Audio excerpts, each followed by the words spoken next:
Hello to all of my wonderful fuckers out there. How is everybody doing on this fine, well, what is an Australian Friday? Let's move that out so you don't have to watch doubles of my fat head. But Pagan, you have arrived into the universe of the best timeline because I'm here. But loving that you're leaning into the Caldor Drago reference. So for today's stream, I thought it would be a good idea because I've got an event tomorrow to run through the list that I submitted and also go into the painting that I'm going to be doing to finish up. Obviously, in our previous stream, we sped paint using our new airbrush, 10 Vespid, 6 Rampages. Chell currently is doing the Lone Spears that our wonderful Caldor Drago got for us at Combat Company.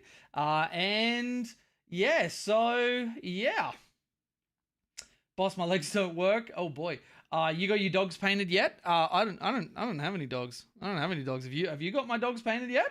Because otherwise I'm gonna be in a real rough spot taking only one unit of crude hounds. Because I got one of the old boys, but I don't have any of the new ones. And unfortunately, because of the GW supply issue, Rayner has been getting his ass handed to him, which this isn't the official announcement, but everybody, I am really, really excited to announce that we have a brand new channel sponsor, which is R&R Hobbies. At our announcement that we're going to be doing, which is the Riptide video coming later today, you are going to be able to get a code that will give you, wait for it, 26% off GW for any 40k stuff or even other game systems that are coming out. And there's a lot of really cool ones. R&R Hobbies, not just run by like a random company that contacted me. The guy who runs it, who started this as his side passion project thing and wanting to move into doing it full time, he got his start in competitive 40k at my events. So this isn't just some rando. This is somebody that I know, that I've had really, really good conversations with, and is just actually a genuinely lovely person who's really passionate about competitive 40k and 40k in general. So yeah, we'll be doing, obviously in the video, the proper announcement for it. But I probably should have put in the description of this one, but it was very last minute me setting this up. I'll put a link in and you can use the code Pantheon. Just one word, no capital, which I have to talk to him about because I'm a real stickler for capitalization. And you can get 26% off your order. So yeah. Now, one thing to say with that, because they're not an official store, they're not paying rent, they're not whatever, everything will show as like on back order or whatever. That is fine. They do a direct order to GW from you. So even if it doesn't say it's in stock or whatever and it's on back order, that is fine. That's the business model that they're running on.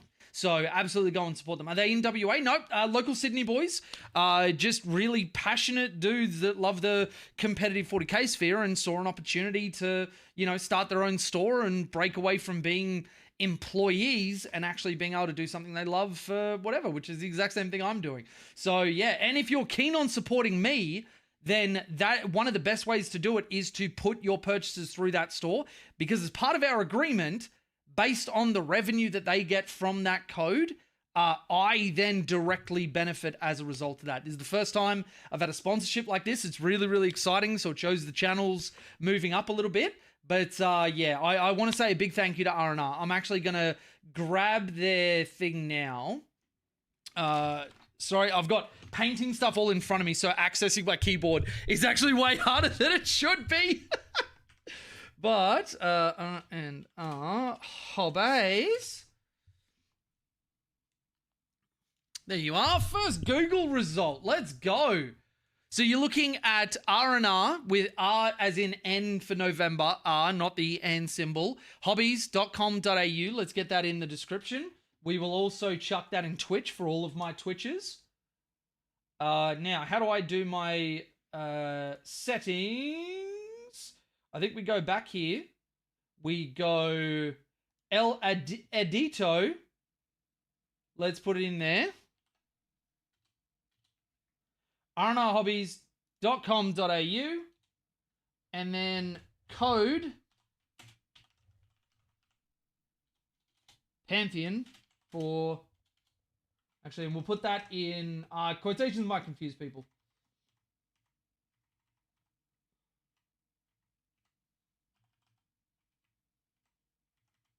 For 26% off. Which is insane. You won't find a discount like that anywhere in like basically all of Australia. You will not find that anywhere else. But yeah. Going to bring the painted ones and non-painted ones, and it depends on if we pair round one or not. Oh, you suck. Oh, you suck. But yeah, so you can see they got a bunch of different stuff in terms of 40k. For example, I am going to be jumping on the Eldari train. So you can see that it's available for back order, That is a good thing. That is a good thing. That means they will order direct from GW for you and send it out. If you are local in New South Wales, in Sydney, you can also opt to pick up your order at events that they're going to because they're going to be setting up stalls, and they will be sponsoring every single one of my events. So if you're playing in mine, you can put in an order and save yourself the cost of getting it in.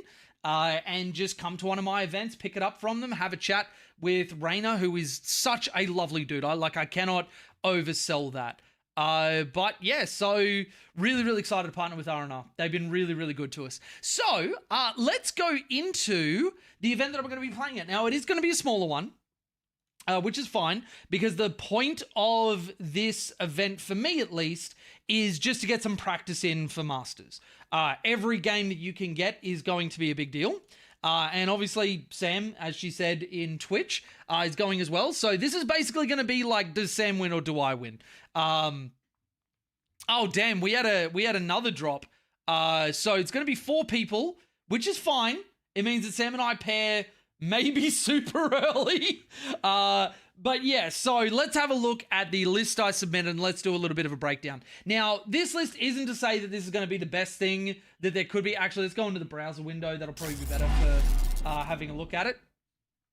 And let's zoom in so that it's a little bit easier for you guys to see. So obviously, I've called my list Sea and Sky because there's a little bit of spicy tech in here. So, Commander and Cold Star, I've gone for Cyclic, High Output Burst Cannon, Double Missile Pod, taking the lead of the guy who won a GT with Oxcad. The High Output Burst Cannon, one of the things I loved about it previous was that it had AP1, that was in 9th. When that went away, I was like, okay. Then Starside's come back into the picture and they can give it AP1. And then Oxcad comes in the picture and you give it AP2. Now, obviously, because of the Missile Pods, you can tell this guy isn't going with a Star Scythe unit, but still, AP1 on the High Output Burst Cannon is really, really, really nice. Joel Hendry, hey man, first time I've caught you live, been playing Tau for 6 months. Your videos have helped me heaps, thanks. I appreciate that, dude. Thank you for the feedback. Welcome to the stream, good to have you. So then I've gone for an Ethereal. These guys getting for the greater good, being able to take a marker drone, so they've got the marker-like keyword, farming CP, whatever else. These guys are very much back on the menu. The admired leader trait I have taken, knowing that like this guy isn't going to start on the board when I pair Sam, as I did in the stream a couple of days ago where we played a game on TTS.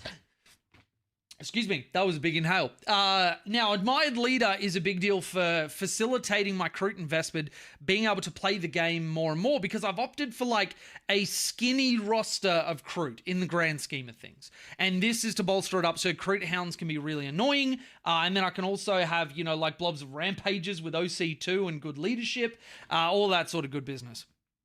Then I've got a Lone Spear. I was running Shadow Sun, and not to say that the Lone Spear is better, but it does 2 things for me. One, it puts a Kroot character in range of Kroot Hounds for OC as well. With Admired Leader, that puts Kroot Hounds on OC 2. So that is a pretty obnoxious unit, being able to chuck OC 10 onto an objective.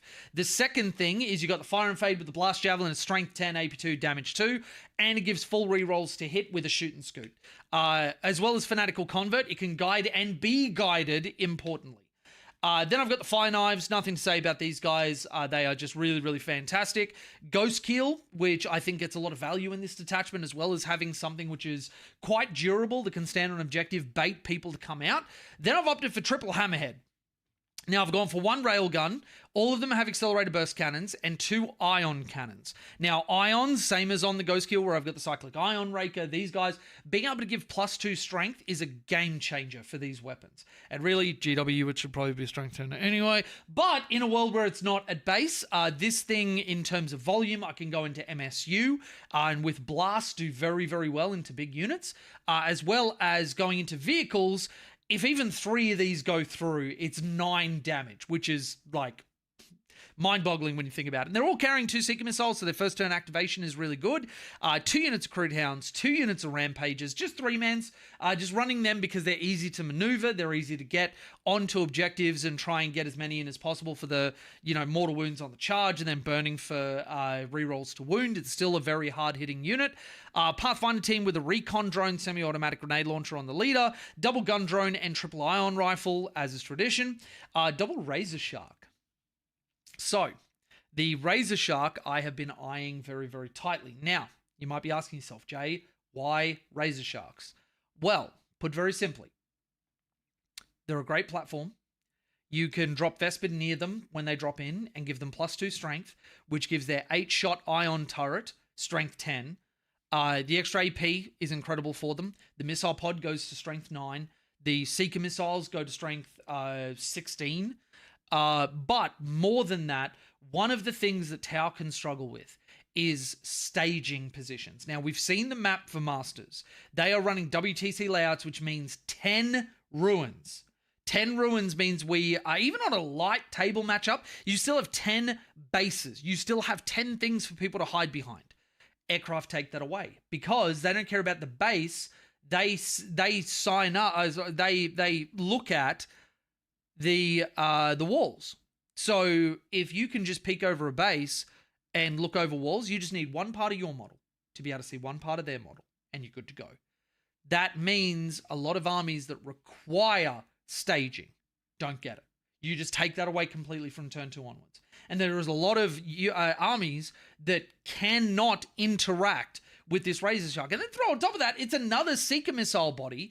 And these guys are going to be integral for making people cry and leave the tournament.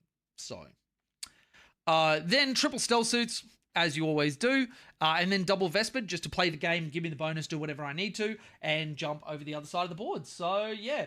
You signed up for Masters yet? I haven't bought my ticket and signed up on BCP, but I will have to. When are lists due? Because we're like 2 weeks out. I'm assuming it's like this weekend that we need to have our lists in. But yeah, can you blow your whole Seeker missile load in one turn? Yes, you can. The aircraft obviously can't come in till turn 2, so technically you're not. I'm pretty sure sign-up deadline is like tonight. Okay, I need to buy that ticket. I will do that. But yeah, I'm actually really glad I streamed then because I'd completely forgotten about buying a ticket. But anyway, so yeah.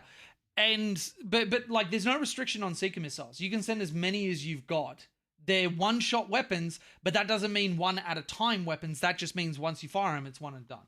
I can spot you the ticket if you need, but Discord last night. Oh, no. I don't need to spot me. This was literally just us holding out for a couple of pays to come through, but it's happened now, so I really appreciate that, but we should be good to go. Looking nice. Looking forward to testing my new list, the Valiant Heart. Nice, dude. Have you put it up in the Discord? All right, so that is my list, and that means that we are having a bunch of our stuff needing to get painted. Now, am I going to run this for Masters? Maybe. Maybe I'll make some changes. There is a double Riptide variation of the list. There are Skyrays that I can jam in. We can go very Crisis heavy. But I think, as far as I've seen, this list is able to punch up into Knights, which is a concern because there's a number of people that are going to be running it. But it also doesn't get run over by things like Blood Angels and, Marines and all that sort of stuff. It has answers for everything that I might need answers for. And it runs skinny on Crude, but I've got plenty of things that can stand on objectives for the first 3 turns of the game and just allow my hammerheads and my aircraft to do the work that they need to do. But, yeah. Edward Bailey, how you doing, bud? Good to see you. So, we are going to swap over to the hobbying portion of our stream. That is our list. There are my boys that we are ready to paint. And let's chuck some mood music on and get into it. So big thank you to everybody who's joining us. No, you can stop that. You can stop that right now, you beautiful bastard. Let's go groovy. Let's go some groovy, shall we? Now, we did pick up some more paints from my LGS, and actually, for anybody who's local in Sydney, we also had a chat to the LGS about running events out there. So you'll probably find that I'm going to be running events out of Narellan because they are really, really keen to get stuff going down there. And because I own all my own terrain and everything else, they are very happy to be very hands-off and just let the event run and have, you know, some money put through the store. So, yeah. We picked up some paints. I want to try this Bad Moon Contrast Yellow for the inside of the Vespid's wings. We got some more Ayandan Yellow because Shelly had a little bit of a spill yesterday, which, you know, I'm glad that I didn't have a spill. Definitely didn't spill anything, which is really great because, oh boy, would I not want to be that guy who spilled stuff. Oh, lordy. You can all probably tell I'm a fucking liar and I definitely spilled some stuff. But anyway. Oh, and the pot is fucked. This is going to dry out super quickly. God damn it. Oh, whatever. And we got some Striking Scorpions green for when we put together our Striking Scorpions because we're going to be painting an entire gosh darn Eldari army when we buy that from our new sponsor, R&R, which is looking after us. And by the way, check the description of the YouTube video. There is a code. You get 26% off anything you buy. 26%! And you support your boy in the process. So, all right. Let's get into, I think I want to have a crack at the Vespid wings. I'm going to try one of the boys. Now, my glove is inside out and fucked. I'm going to grab another glove. I will be back in just a second, and we will get into the beautiful process of beautifying our new Vespid sculpts, which are just incredible. I love these guys so much. I'll be back in a second. Don't go anywhere. You beautiful fucking people. Check out R&R. Again, available for back order is there in stock. So put it in order.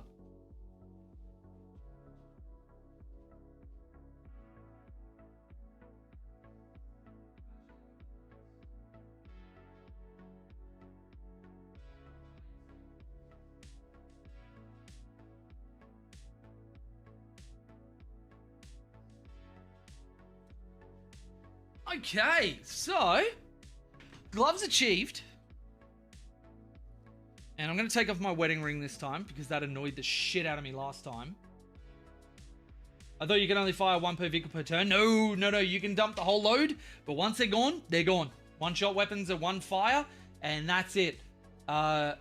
Any word from the Gong guys? I still have to reach out to them. I have not been great with that. Mostly it was to do with the depression having to abide, but now we're getting back to a semblance of normalcy. Obviously, Malleus.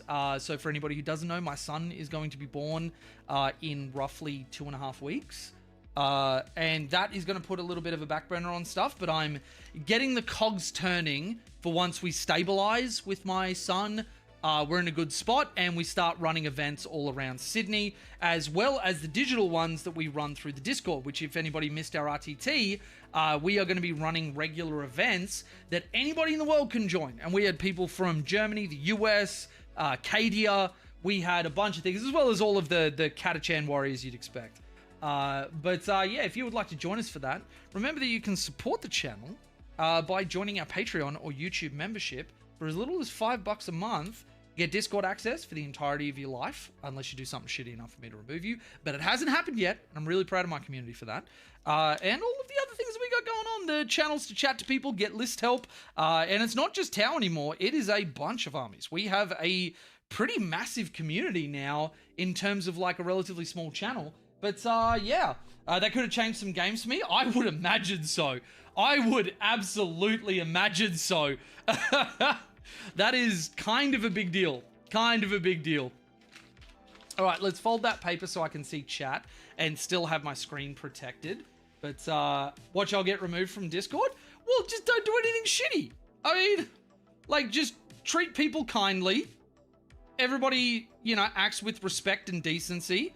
And there's nothing I'm going to have a problem on, you know? Like, what are you doing? I like you uwu unironically, and I haven't removed you. So, yeah.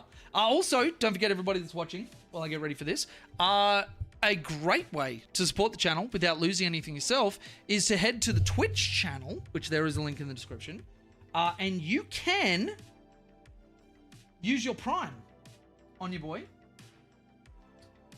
You've already got it because we all know you've got Amazon Prime for free delivery, and it just sits there every month.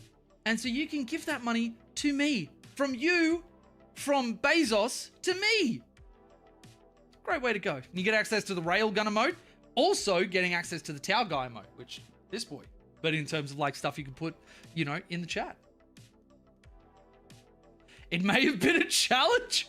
It wasn't a challenge. If you are challenged by me saying I'm proud of my community for not being shitheads, then I don't know, man. I feel like that's on you. I feel like that's on you. I'm really worried about this paint just like going everywhere. So I'm going to use an X-Acto to cut these little rubber bits that are being shitheads, because I don't want paint to go everywhere. I've had enough of that over the last, you know, yesterday when I totally didn't do anything. But yeah, that's no fun, Daddy. Well, daddies aren't fun. Daddies are there to keep you alive, make sure you don't die and you can actually grow to adolescence and adulthood. That's what daddies are for. And then later in life, they're to treat you real dirty and make it sexy. So, anyway, over to, you know, my wonderful, beautiful audience. What are you guys doing today? What are you doing while watching me? Are you doing some hobbying? Anybody getting ready for an event on the weekend? Anybody watching, Australians, are going to Uprising, the super major that's on this weekend. We might actually do a bit of a list review and have a look at some of the big hitters that are going there and what we might be able to glean from the meta.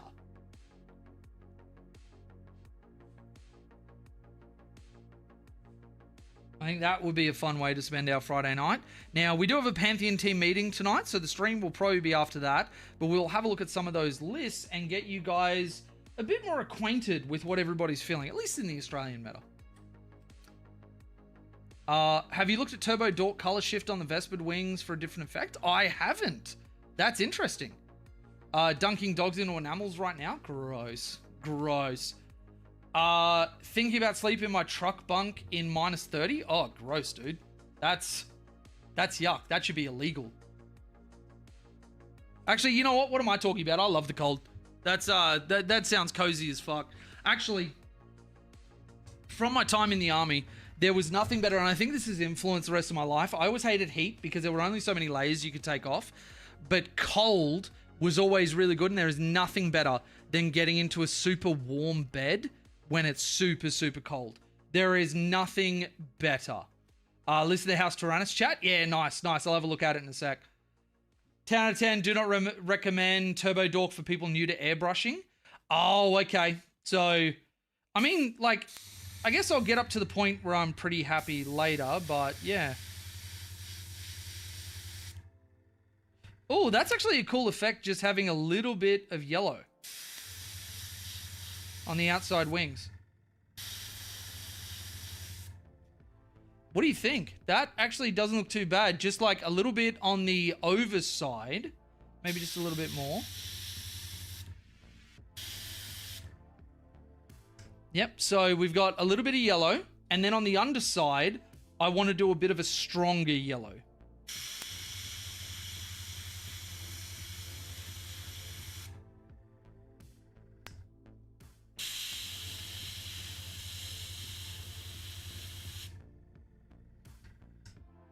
Okay, let's just clean this up a bit.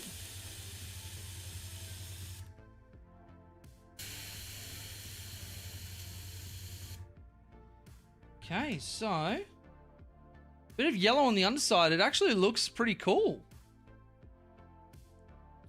And it's going to have that, like, that airbrush effect that looks really good. Now, the other thing I want to do is the butt. Oh.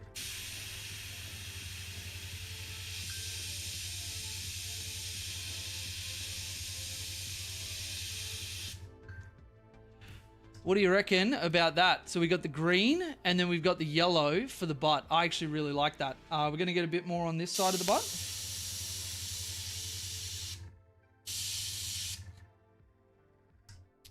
Hell yeah.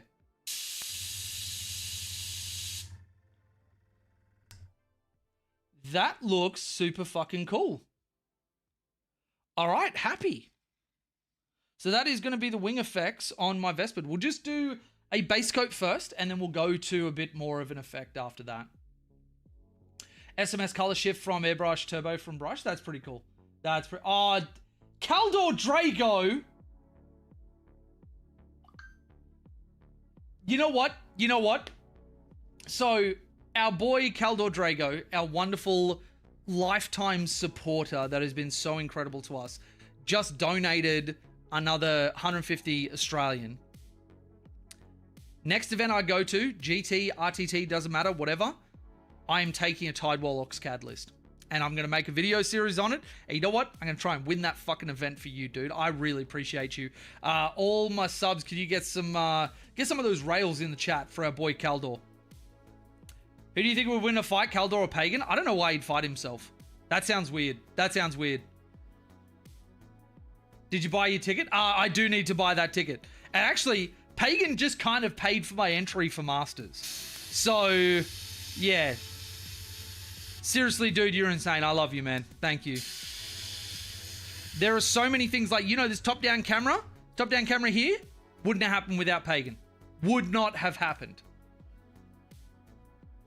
Between him and some of my other incredible people like Beal, it just, like, this channel has progressed in leaps and bounds because of them.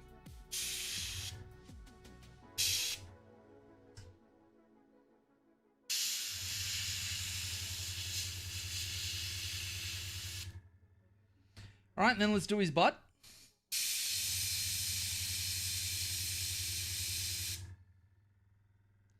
Let's do your butt.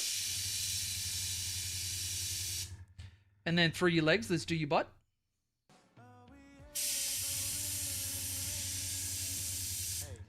Just like with any person you love, make sure you do the butt. Okay, guys? Don't leave it out. Don't leave it out. It is an essential part of letting someone know that they're special to you. Do the right thing. Do the butt. Okay, some nice yellow wings. Let's push that paint down that way. And we've got a beautiful, beautiful set. And then I think later, because this is contrast, we're also going to put like a harder yellow paint so that it has like a solidified sort of view across it. Didn't realize that was the same guy.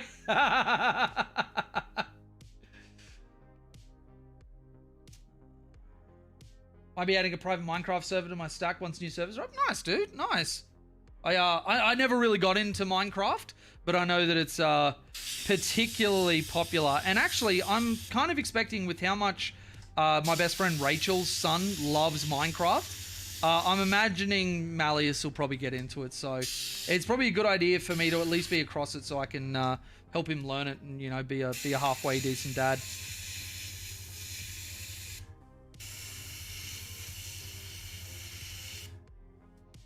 All right, there we go. Some nice yellow wings. Make me some bugs. All right. Actually, let's...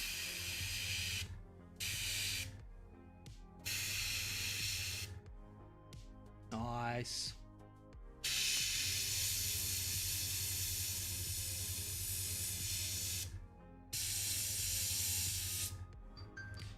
There we go. Why is my phone ringing? Sorry, everybody. Just gonna mute.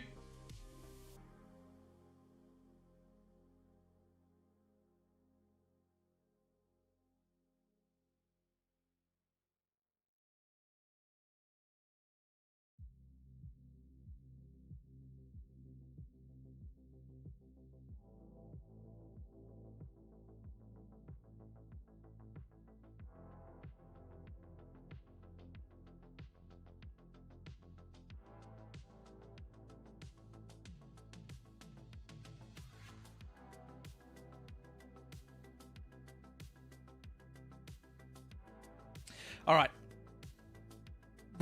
Her ears must have been bleeding. Because that, yeah, that was her. All right, so do I want a more pronounced yellow on the upper side of the wing? Maybe.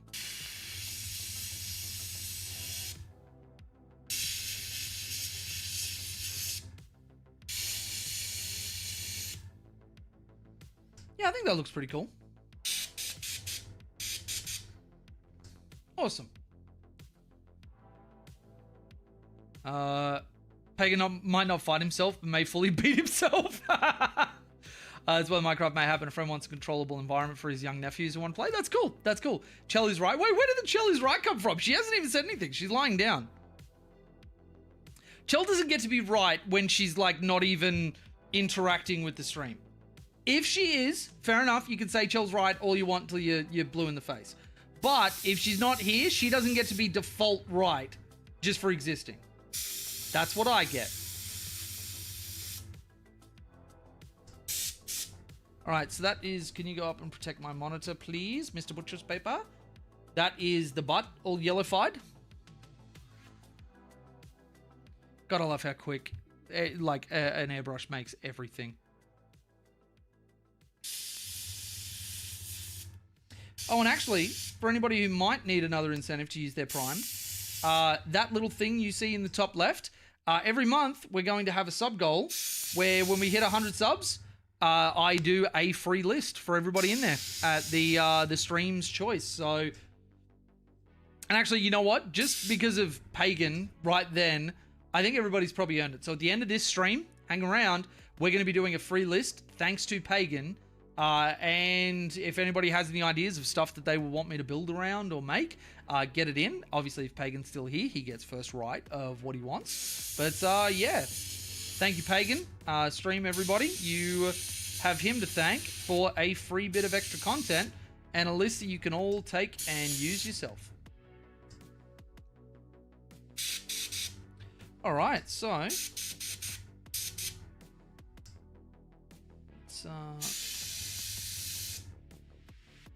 that is looking good. I love it. I love it. Alrighty. What was that? Redfish, bluefish. Thank you for the follow. Appreciate it, dude. Enjoy the stream.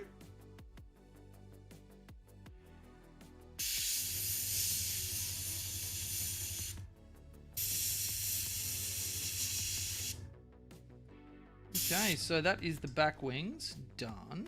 Inside wings.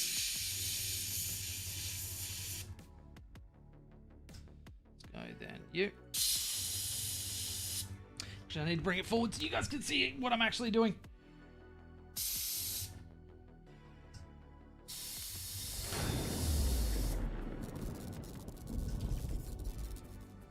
The red fish, blue fish. Thank you for the prime sub. Appreciate it. All right, so let's just move that around on his butt so that doesn't pull in weird ways. There we go. Love just being able to use the air to move the paint as needed. All right, its butt's looking weird, but like, you know what? Getting like paint down into those grooves and gaps actually doesn't sound too bad. Nice. Why is there talking?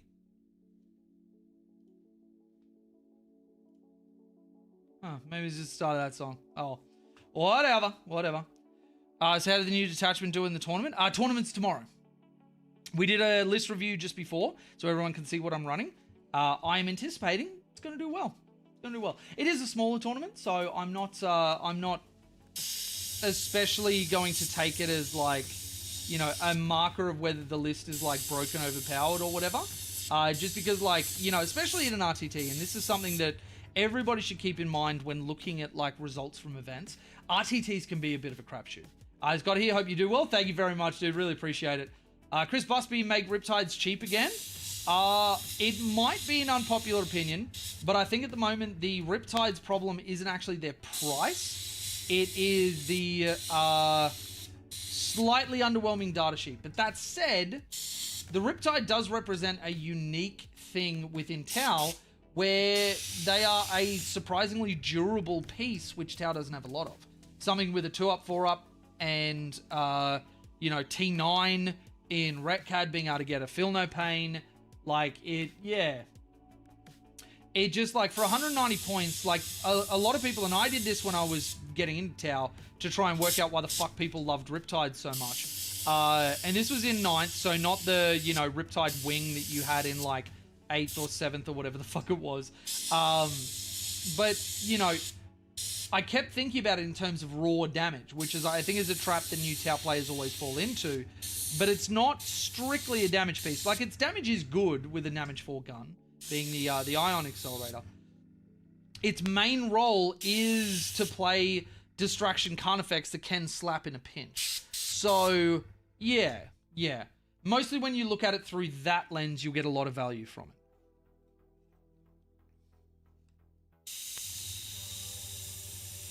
Let's paint your butt. And paint your butt. Butt. There we go. Okay, Rampagne, can you guys make room for the Vespid? Thank you, please. Thank you. Oh, righty then. That is the wings and the butt. Let's do our strain leader. Woo! Triptide! I mean, Triptide isn't bad. I've found more success with Double Tide, but Triptide isn't off the menu. It's just like a big investment that you're making into those units, and you need to play them well and hope that your opponent doesn't have like a really good answer to them.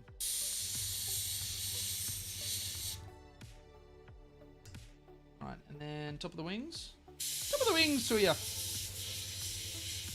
Oh, diddly dee, kiss me, I'm Vespid. Oh, hello, me the greater good. I'm sorry, that's a terrible Irish accent. I'm sorry to any Irish people that might be watching. I didn't mean to butcher your accent. Once upon a time, I used to be good at it when I was practicing, but it's been a long time since I D&D'd.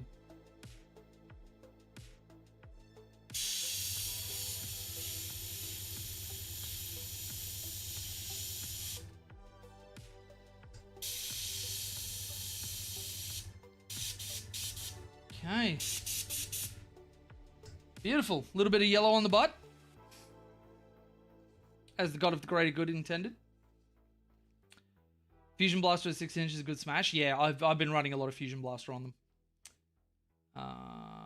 But tiddly potatoes.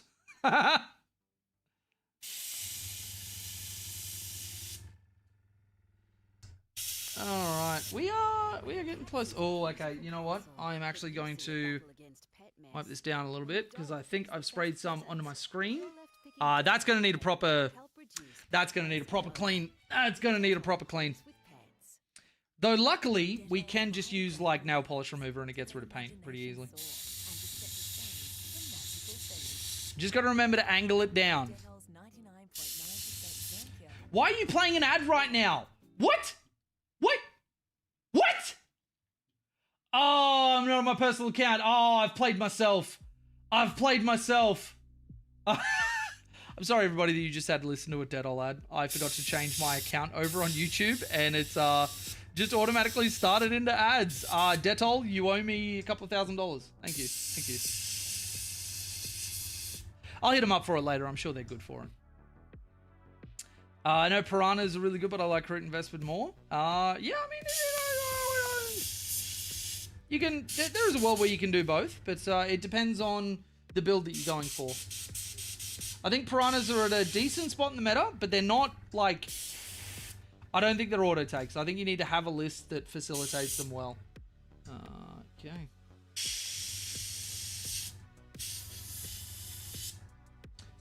Go.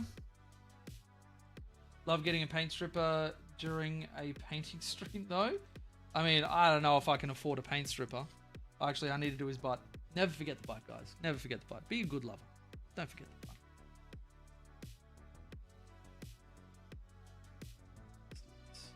What are you using for airbrush cleaner? My buddy told me 1 part isopropyl alcohol, 1 part water, 1 part windshield washer fluid. Works great. So I have... Oh, no, I did do the butt. I remembered the butt, everybody. I'm a good egg. So I've got an airbrush cleaner that got sent to me by my previous sponsor that I'm just using until it runs out. That, and I am very new to airbrushes, so I won't ever claim to be an authority on what you should use or what works well. So if your mate's getting value out of that, I would listen to him over any douchebag on the internet.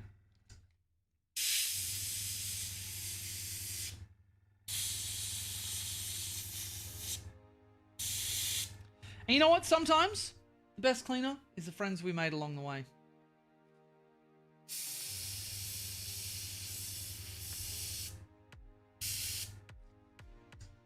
All right. Dude, let me color your butt. Why are you being so hard about it? Just let me color your butt. Let me get all up in there with my liquids. My liquids in your butt. Butt liquids! Alright, that is our Vespid. Basically done. I think I'm just going to do weapons and then leave it at that. That's about already, right? Right?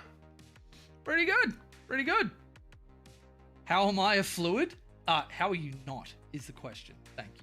I've been following YouTube for a while. Forgot about the Prime sub.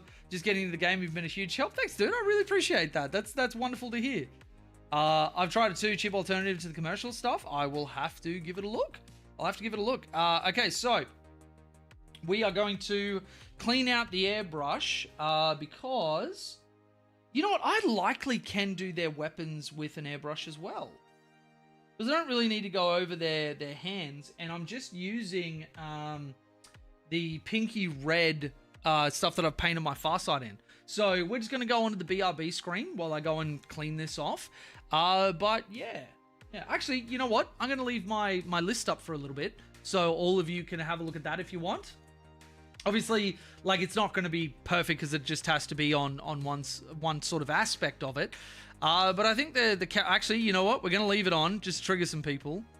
The razor... Oh, no, wait. I maybe can do an entire thing. Let's just go like this. It'll be a little bit little, but razor sharks and hammerheads. There you go. I'll leave that on browser. Shut down the cam, and I'll be back in just a little bit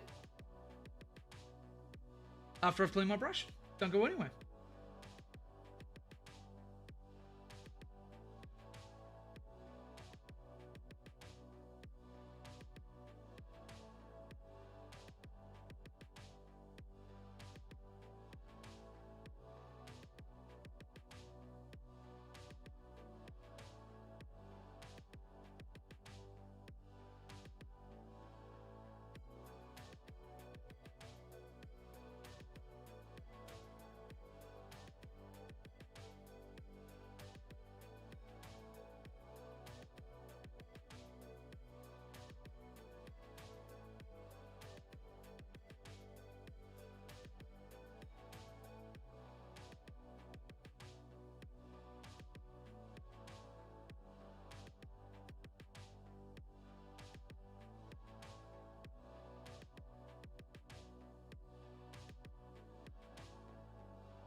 It's so tiny. Oh, Bull, don't talk about your manhood that way. I'm sure it's perfectly acceptable. There's no chance that you've remained married with an unsatisfying manhood. Don't feel bad about it. Oh, all right. So let's bring this back across for my own sanity.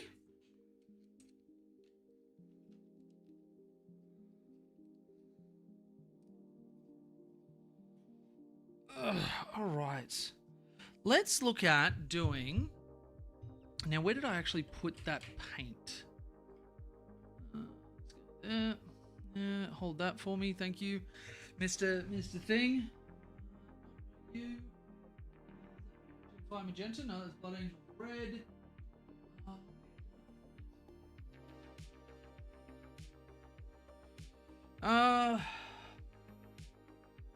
Definitely should have checked this before I came back in. It's probably in... Oh, wait, hang on.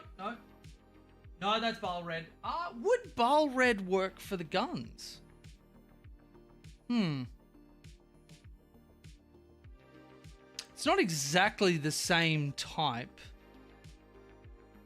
It's not terrible. And then I can use it for the shoulder pads and the helmet and stuff. No, I think I want to go the Doomfire. The Doomfire looks really, really good. Back again in a sec.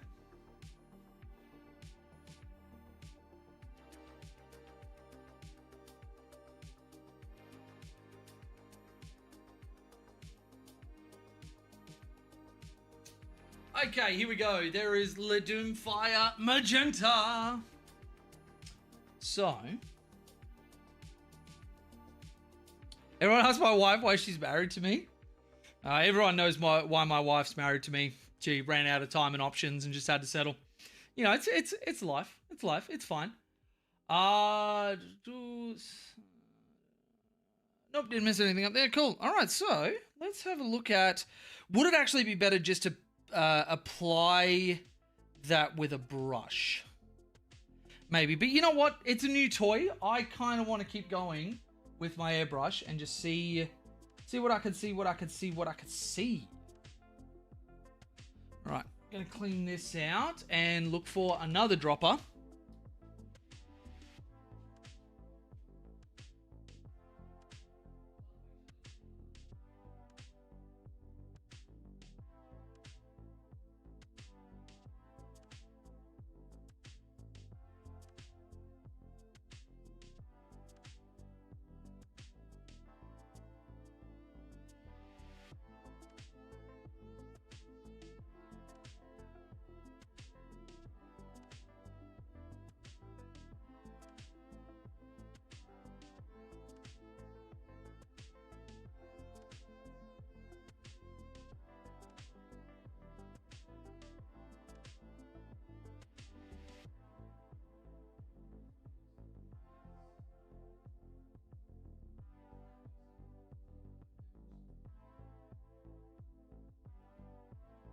Oh no, it's just behind me, it's fine.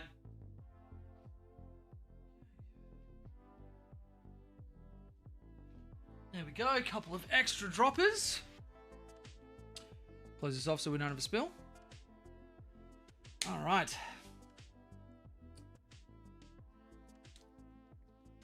Going to get into the rampages because they're probably the biggest time investment that we're going to have.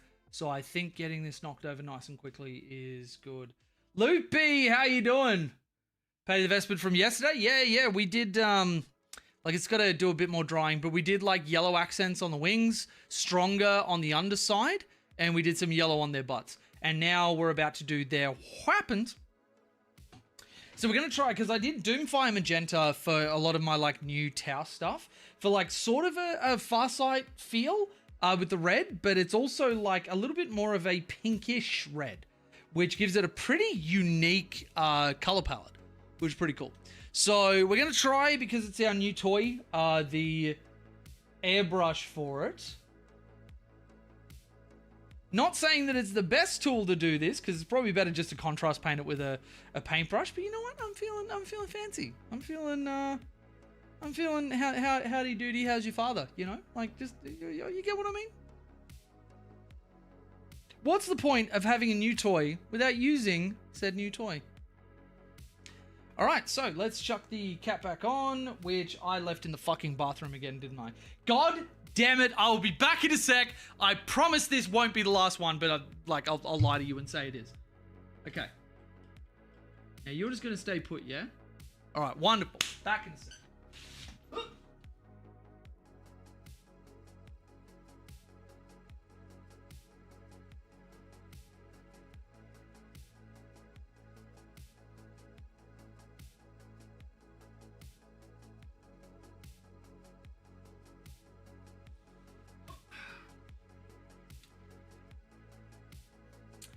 Got 5 battle suits in the mail today, and I'm not sure what project to start first. Farsight, Ghost Kill, or 3 use crisis suits. Farsight. 100% Farsight. Do it.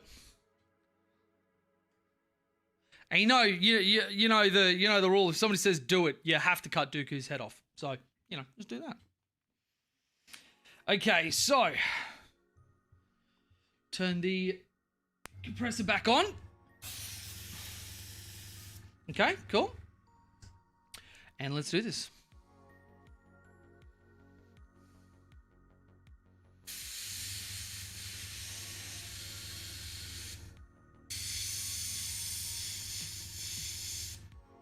Oh my god, this was definitely the right choice. This is so fucking quick.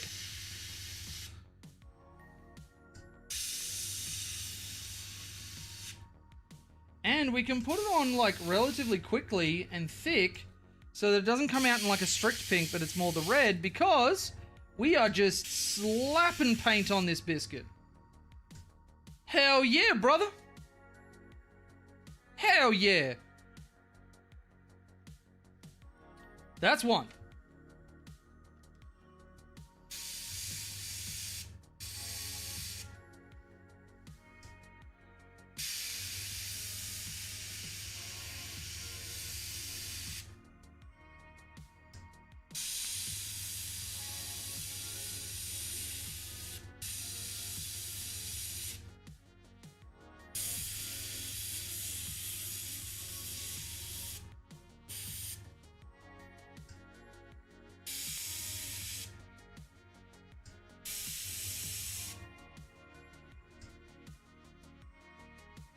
Easy as pie, Marty McFly. This was definitely the right choice. This was definitely the right choice.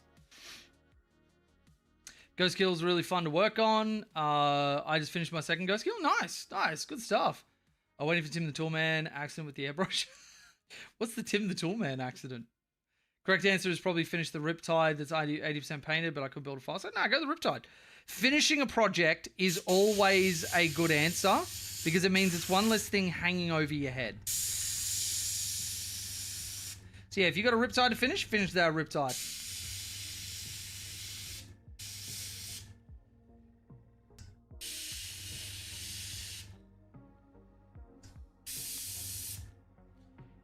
My God, this is so Fraggle Rock and easy. And you know me, I'm not much of a Fraggle rocker, but I'll rock a frag. All right, now the helmet.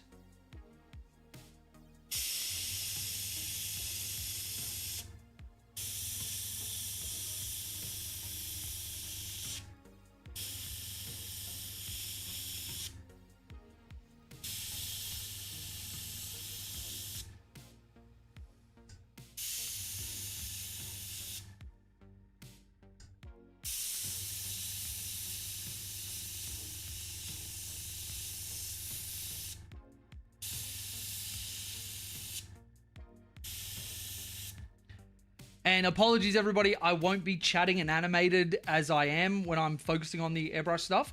So, yeah, I will once I finish this up and get back to my regularly scheduled programming. But for now, I just have to be very, very dedicated with this. And let's do his chest plate.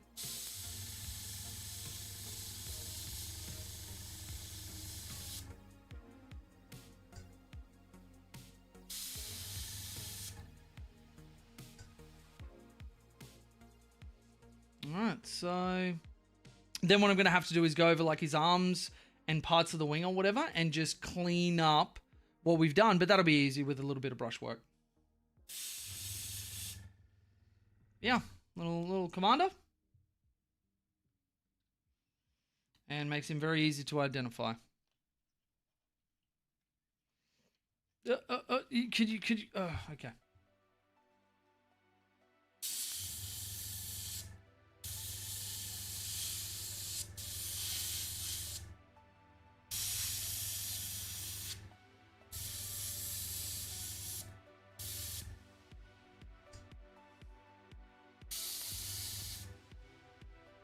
Go. Cool. Let's do the rail.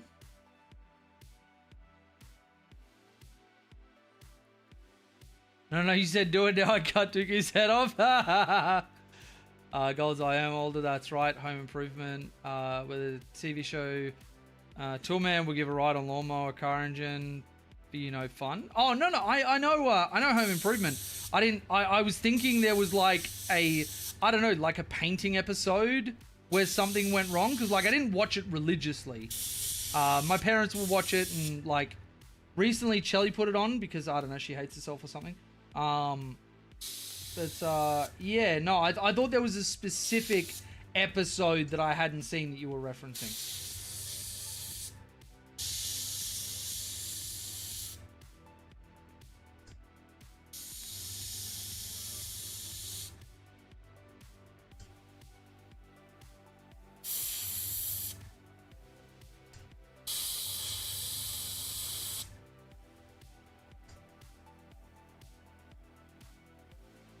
All right, cool.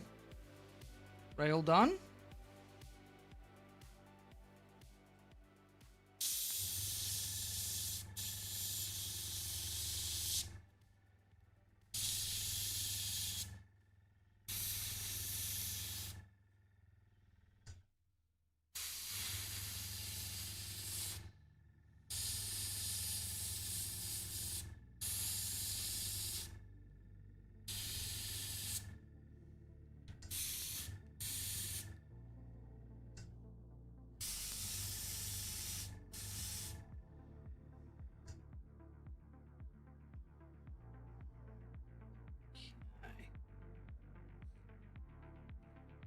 He gave us Sandblaster for house painting, pretty sure. Oh my god.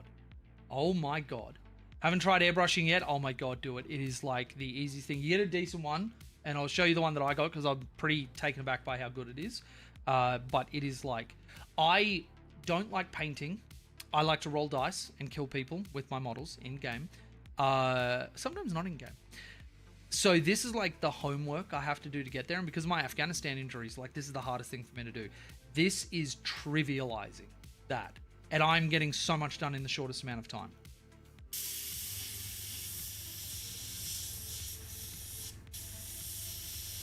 To be honest, I am embarrassed I didn't do more of this sooner. I could have saved myself so much time on like my Space Wolves army where Chell and I spent ages trying to get me battle ready. Because we're using paintbrushes like an idiot.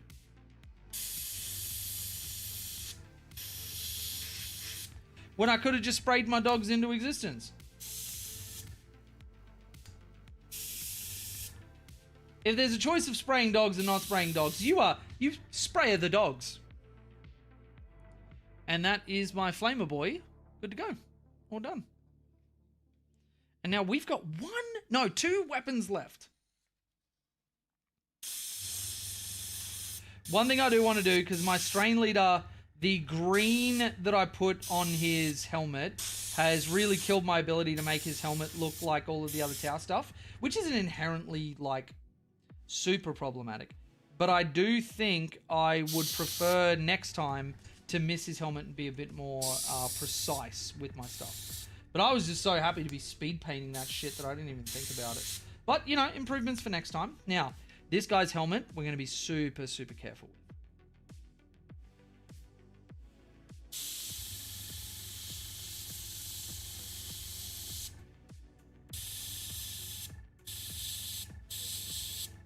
Because you can actually be pretty precise with this.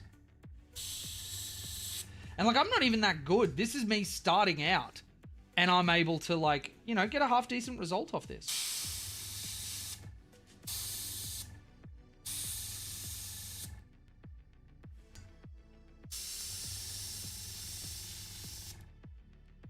There we go.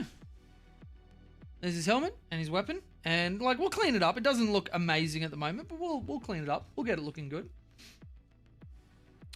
I have to go get my Inquisitor Erasmus Carta Volnus painted. Ooh, interesting. Love the green on your towel. Yeah, the green is looking really, really good. And this was the fastest method I could have. And I am so happy I just went for it. So happy.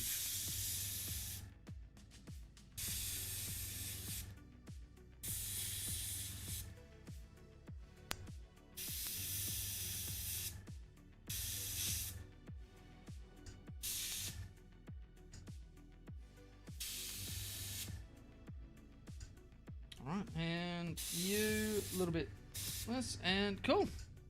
Alright, that's their weapons done. Realistically, I could base them and just stop. And I think that's what I might do. I think that's what I might do. So that is them done. The Crutox Rampages aren't going to have the Doomfire. Oh, wait, no, hang on. Don't forget the Grenade Boy.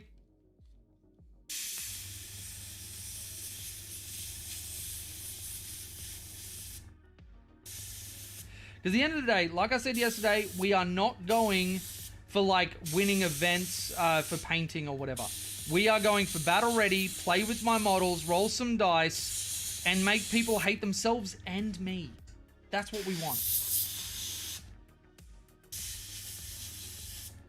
So we don't need, you know, hey, look at me, I'm such a good painter.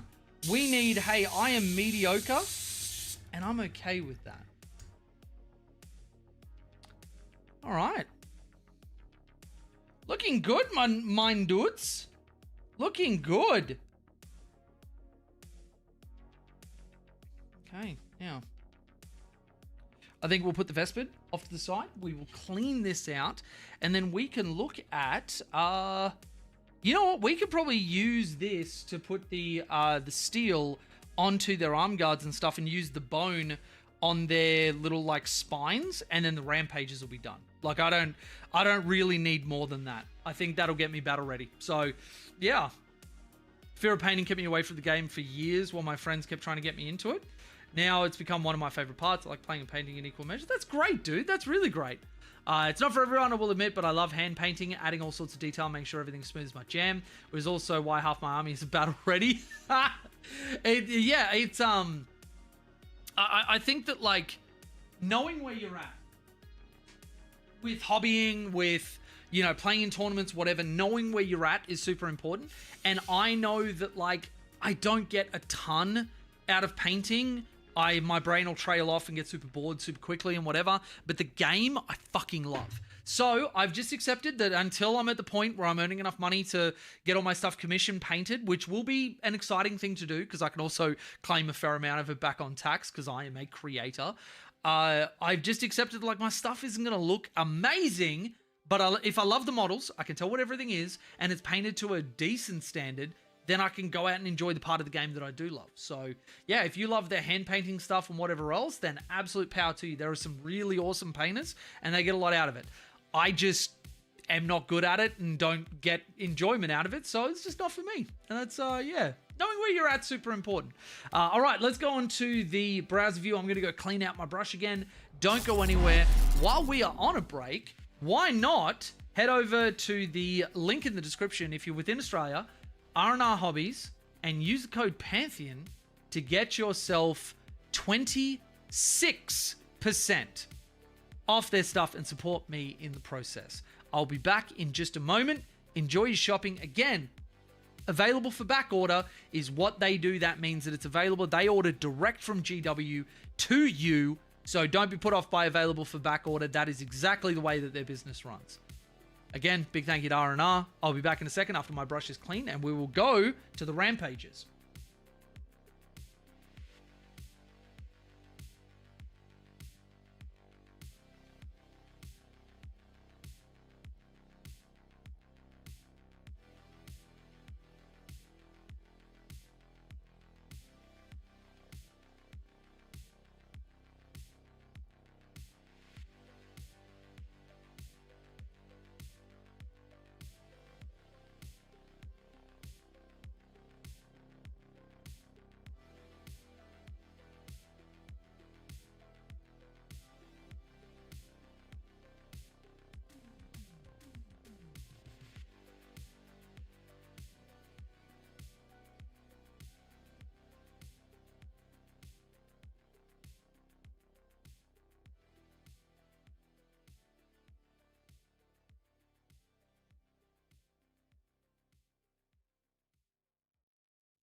All right, cutest thing going on in Chelsea's room. Her and Mushu are having a little nap time because she's getting further on with the pregnancy, and they're just like sleeping all spooned and cuddly and everything. Unfortunately, I did ruin it. I accidentally tapped the wall as I was going past. Mushu thought somebody was at the door and like, and but it's very, very cute, very cute. Mushu mummy nap time. I got into a funk and kept buying and not building. Now I have a ridiculous amount of Space Marine built and about to fully begin my tower journey. Hell yeah, Wu-Tang Bear. Best of luck with it. Best of luck with it. Okay, so we have done our Vespid at least to a passable standard. And you know what? Passable is exactly what I'm about. So let's move these guys out of the way.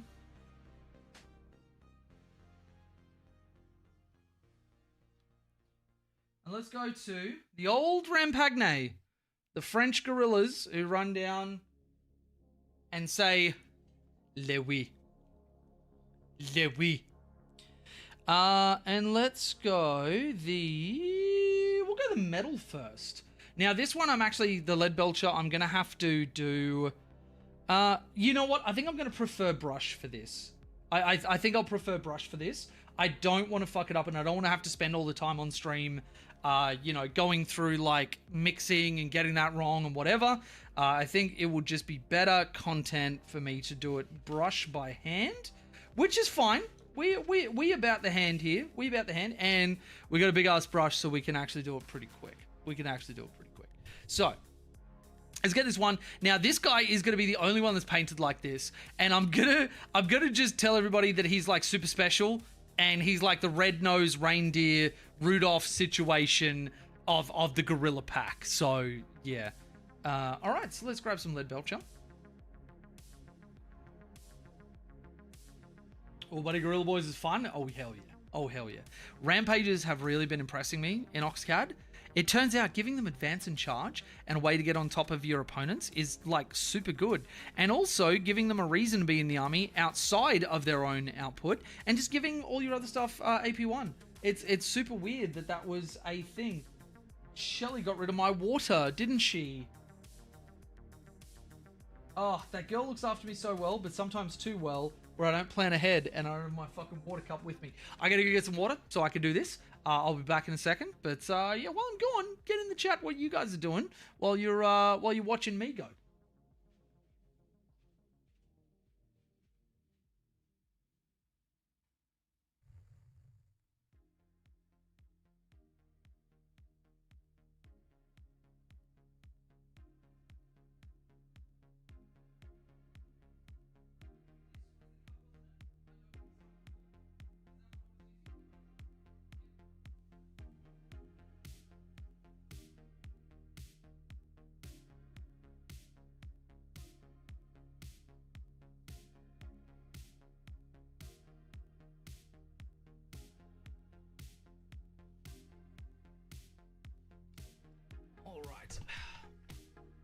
So, just a bit of an update as well, because Chelly was doing this for me.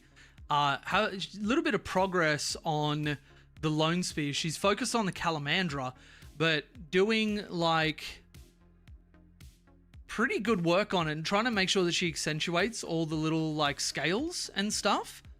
And getting, like, a little bit of a green hue over a yellow for the Calamandra, which looks really, really cool. Obviously, it hasn't started on the rider yet, but she is so creative and she's doing really, really well. Oh, okay. I personally don't use airbrush, never have the space for it. You gotta make the space. The Frank Horrigan of the Crute, if you will. Wait, what is a Frank Horrigan? Is that something I even want to look up? After reading all the hype on Discord, I'm definitely throwing a 3 Gorilla unit in my Oxcad 1K list. Yeah, 95 points for something that does everything that it does. Ooh. I think 6-man start to get into the point of like you've really got to have a plan for them and you really got to play them well. 2 6-mans is probably too much, but there's a little bit of a meme list that I kind of want to play that runs 12 of them, maybe even 18. But I think that, yeah, there's a sweet spot that you can hit for them. They just offer so much. I made up some lore about the red-handed Kroot Lone Spear to explain why his arm doesn't match the rest of his skin. Had his long gun in sub-assembly and just forgot to paint the forearm that's attached to it. My Kroot skin is a blend of a half dozen greens and yellows, so there was no matching it. Okay. Have you seen or played through Fallout 2? No, I haven't. I got into the game with Fallout 3 and New Vegas. Like I think a lot of people probably did, but I have heard good things about the early Fallout games. Frank Horrigan is a super mutant special service. Yes, I do know Frank Horrigan. Now that you mention it, I don't remember where I saw it or heard it. I think maybe one of my mates who was a big fan of Fallout. I think maybe he spoke about him, or maybe it was in like a lore video or something. But now that you mention it, yes, I have heard of that. Right, so just nice and easy on the sword. I like Lead Belcher because it doesn't look like a really shiny metal. Like, it's a very dirty metal, which just works for them. Okay, so that guy is done and good for... Oh, no, sorry, I got to do the spines on his head, which I'll do when I do all of the other spines. Okay, so this one.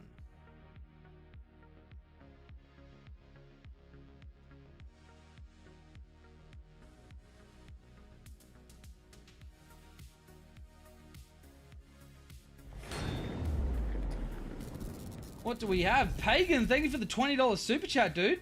Lone Spear looks great so far. Yeah, she's much more of a perfectionist than me. So by the time she's done, that Lone Spear is going to look incredible. She's actually very, very artistic. And does well with like all of this stuff. Okay, so then I'll do the handle on that. That's fine. Let's do the spearheads on the back. Golden Demon entry. Do you know, honestly, I think if Chelsea actually dedicated herself to it and she wasn't a scientist, I think she could. Like, she basically doesn't dedicate any time and she's already, like, really good at it when she puts her time and energy and dedication into it. So, yeah, I think she could. Am I saying that as a biased husband? A little bit. But do I actually believe it? Yes, I do.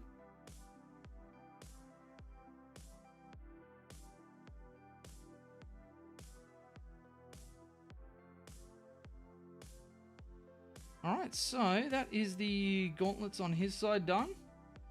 And yeah, I think paintbrush is the way to go. It's just super easy to apply it and not have a spillover or whatever. Because I think the metal would be harder to remove than a lot of other colors when I'm cleaning up some of the whoopsie areas.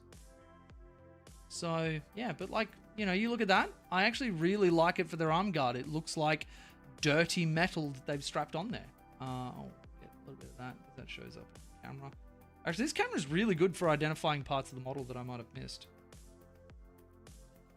Okay. A little bit more for this one. Chell does have a good eye for color palette, which is a great baseline to start from. Yeah. It's like I said, she dedicates very little time to researching and thinking about it and trialing different stuff and whatever. And like, nobody who does well in a Golden Demon entry is like a beginner. They have trial and error. They have a bunch of stuff that they've, you know, worked on, and like projects take them like over a year for some of them to actually get up to the point where they're happy to submit it. So yeah, like I think that Chell is way ahead of, like, at the very least, me. And she barely puts any time into it. She just rocks up, does something, and then fucking bang. Hey Jay, here's a really good looking model. And out of all of the models that I've got, the ones that always get complimented at events are the ones that she has painted. So yeah, kind of a marker for doing decently at it. All right, let's do the knuckles of this one. Let's pull forward so that I can sit comfortably and you guys can actually see that.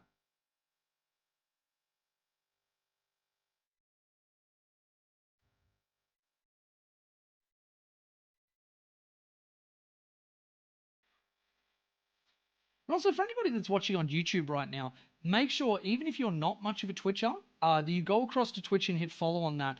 There are a ton of streams that I've been doing that only happen on Twitch, and that I don't especially like advertise on YouTube. So if you're a big fan of hanging out, watching me do whatever I do, the list builds, the little value adds and whatever, because there's a lot of bonus content that's going on there, make sure you're following the Twitch so that you see when my stuff goes up.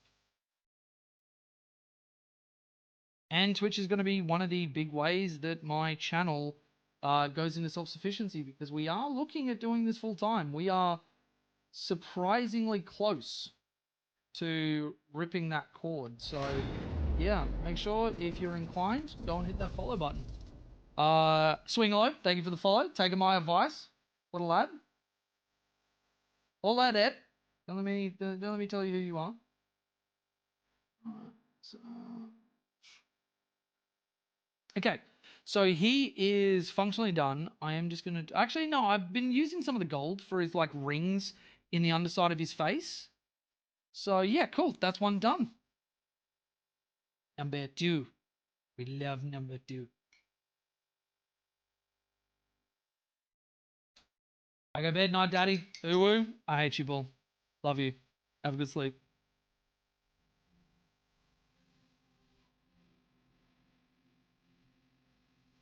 Thanks for reminding me to check out your Twitch. No problem at all. No problem at all.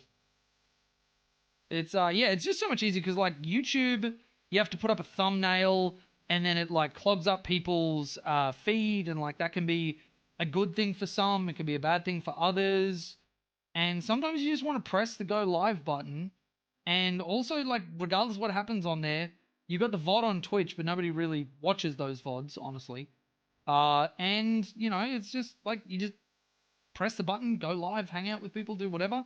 It takes out a lot of the legwork, because YouTube, you also have to like play within the algorithm and, you know, jump through their hoops. And if I have a stream that doesn't have like the same viewership as a lot of other stuff, it can actually ruin my algorithm and make it so less videos get recommended to people who are even subscribed to me. And so it's just like, you know, YouTube is going to be a great streaming platform in a bit, but maybe not like right now. Twitch is just strictly better for the creator. Okay, so that is the knives, that's whatever. Let's go the shoulder pad. A little bit of that.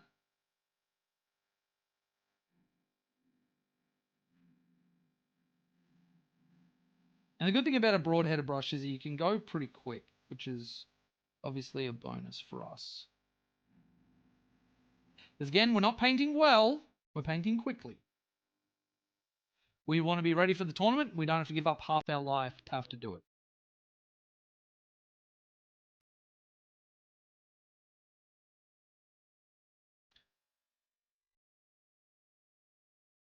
Like my dad always said to me, son, don't feel bad. It's okay to suck.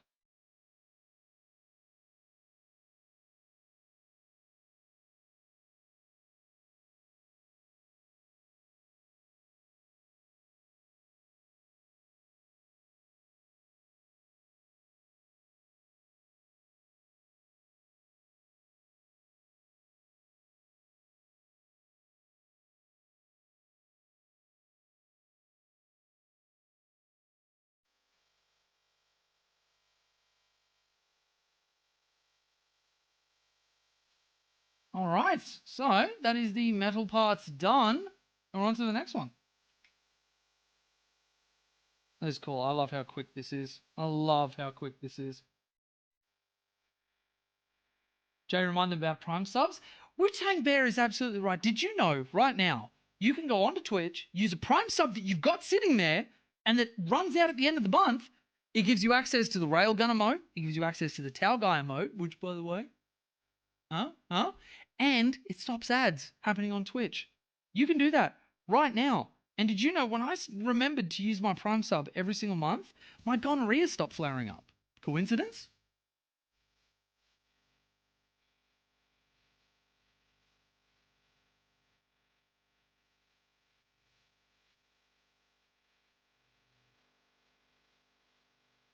YouTube screwing over content creators? Oh no! Anyways, yeah.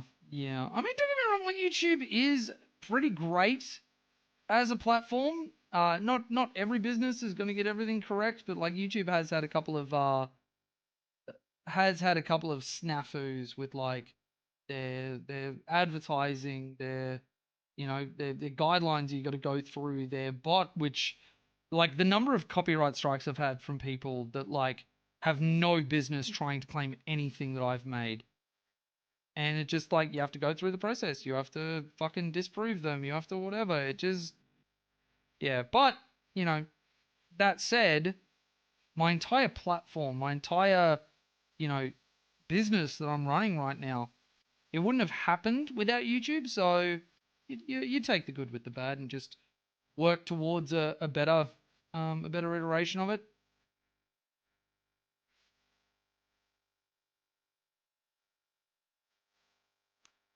All right, cool. Then we can do his weapon.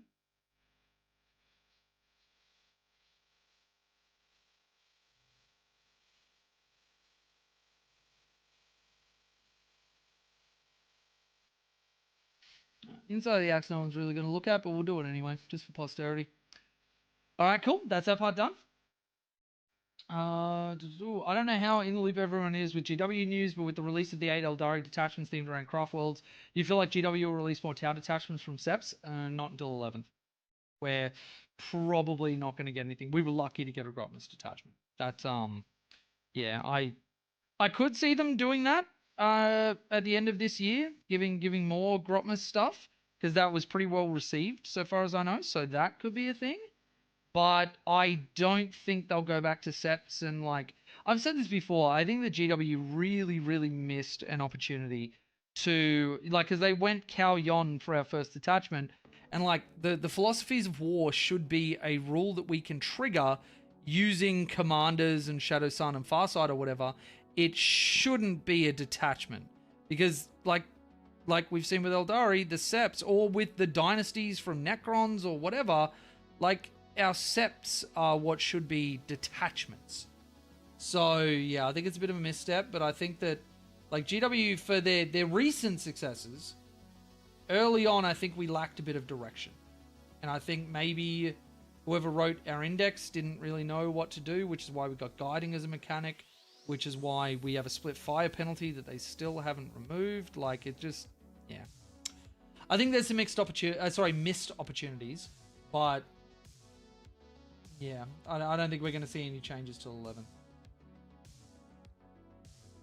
Which, don't get me wrong, disappoints me. I want Tau to be as good as they can. And I had people being real shitheads when I dared to put up a video saying, GW, please fix Tau. But at the end of the day, like, the reason that you provide criticism is because you want the best for it. Like, if I didn't give a shit, I would just not say anything and I would leave. So, yeah. Finished my rampages for that Battleshock list earlier today. I should take some good pics of them. Yeah, you should. Get them up in the Discord. I'd have bet money Philosophies of War would be our army rule before we knew about 10th edition for the greater good. I think it should have been. I think it should have been. It's from a place of love, exactly. Like, when you don't care about something, you don't provide constructive criticism and feedback and whatever. You, like, if you hate something, you shit on it. But, you know, somebody being like, hey, we're not in the best spot. This is how I'd fix it. This is my idea. Take it for what it is. I want us to be great. But having said that, a lot of the people that said negative shit, and it was even two people I was surprised by who are more high-profile figures in the Tau space. They didn't even watch my video. They criticized the notion that I would say the Tau need whatever, but then said the exact same stuff that I said in the video. And I'm like, guys, come on. Like, I don't mind if people disagree with me and they bring reasonable points to the table. But if you're not even willing to watch my work, like, why are you forming an opinion on something that you didn't even look at what the initial opinion or stance was? Like, I love having constructive debate and good faith arguments with people.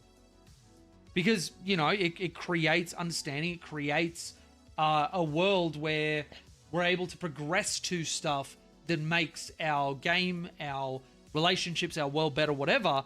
But what I'm not willing to put up with is bullshit arguments or head in the sand. I don't want to listen to you, but I want to have my opinion. That is like... That should be being a human 101. Like, don't form an opinion on something if you don't know what the fuck you're talking about. Like, I so often will say, when somebody asks me something, I'm like, I don't know enough about that to, like, answer you or to form an opinion. And that apparently is a rare fucking thing. Don't form opinions if A, you don't know enough about it, and B, you're not willing to go and research and learn and, you know, especially when people don't look through the lens of the scientific method. Like, you need to look at what's being presented through a lens of, all right, I'm going to pay attention to evidence, to arguments of logic, to, you know, whatever. And you can have personal opinion informed by feeling. It's not necessarily a bad thing, but it's when people allow emotion to be the basis for their worldview, not an informing component. That's when it becomes problematic. And that was the thing that I got from, you know, criticisms of me saying, GW, please fix Tau. Which, one, you have to put shit like that in thumbnails and nobody watches what you've got to say. You can have an appropriately named thumbnail and video and nobody will watch it. But good for you, you appropriately titled your thing. As is the nature of being a content creator in 2025. But more than that, like, I will lay down my criticisms, my ideas, whatever. And I don't think a reasonable person who actually watched the video has disagreed with me. There are even a bunch of people who are like, all right, I reacted to this to start, but I listened to it and he actually has some really great points. Which I respect that. Somebody can have an initial reaction, but then change their perception later. Like, that's fine. That's fine. In my opinion, when you receive sufficient evidence to, refute what you initially thought, I hold myself as, like, it is my moral obligation to update my opinions, views, or whatever. And not enough people do that. But I can respect somebody who's like, you know what? I had a reaction. I listened to them. And you know what? I think he makes good points. I think I agree.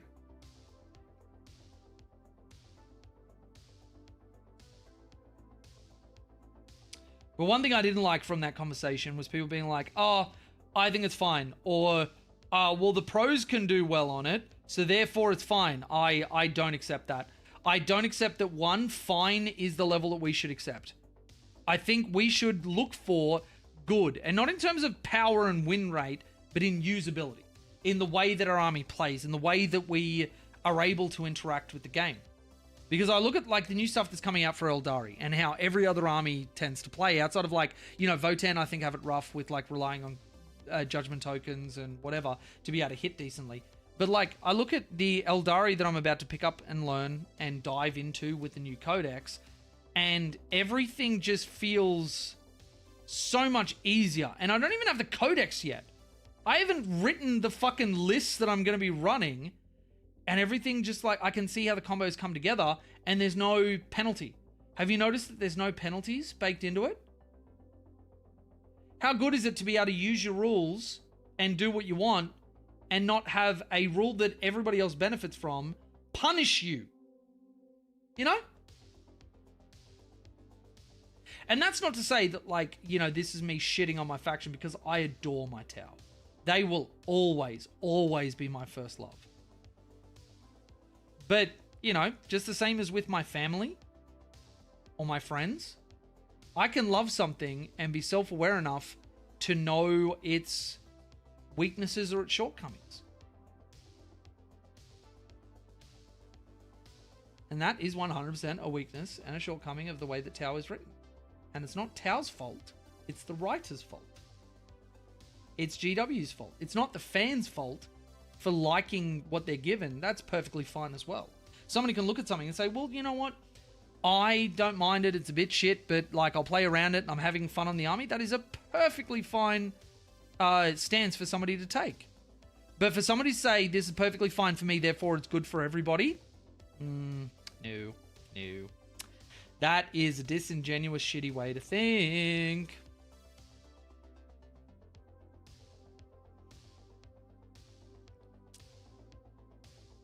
Agree so much about changing opinions based on evidence. So many people plant a flag based on their first impression will die on that first hill. Yeah. I used to think Elon Musk was cool. You guys don't like Nazi salutes? and paying people to play Path of Exile and Diablo for you to make you seem cool on the internet, and actively backing a bunch of institutions which are fucking ruining the world. No. He's just an American battler just out there trying to pull himself up by his bootstraps, using daddy's money and using it to create a cesspool called X. Yeah. Look at Harlequins, those are broken. I feel like the writer for the Tau book didn't like Tau. I don't like, I've made that joke in the past. I have. I think, genuinely, that the Tau writer either A, didn't get enough time, and so had to, rush to get some shit together, which, happens. And I would begrudge there being an actual world where, GW doesn't give their writers enough time, or doesn't, do it as quickly as they should, or be very, worker focused. They're very product focused, which a business has to be, but, yeah.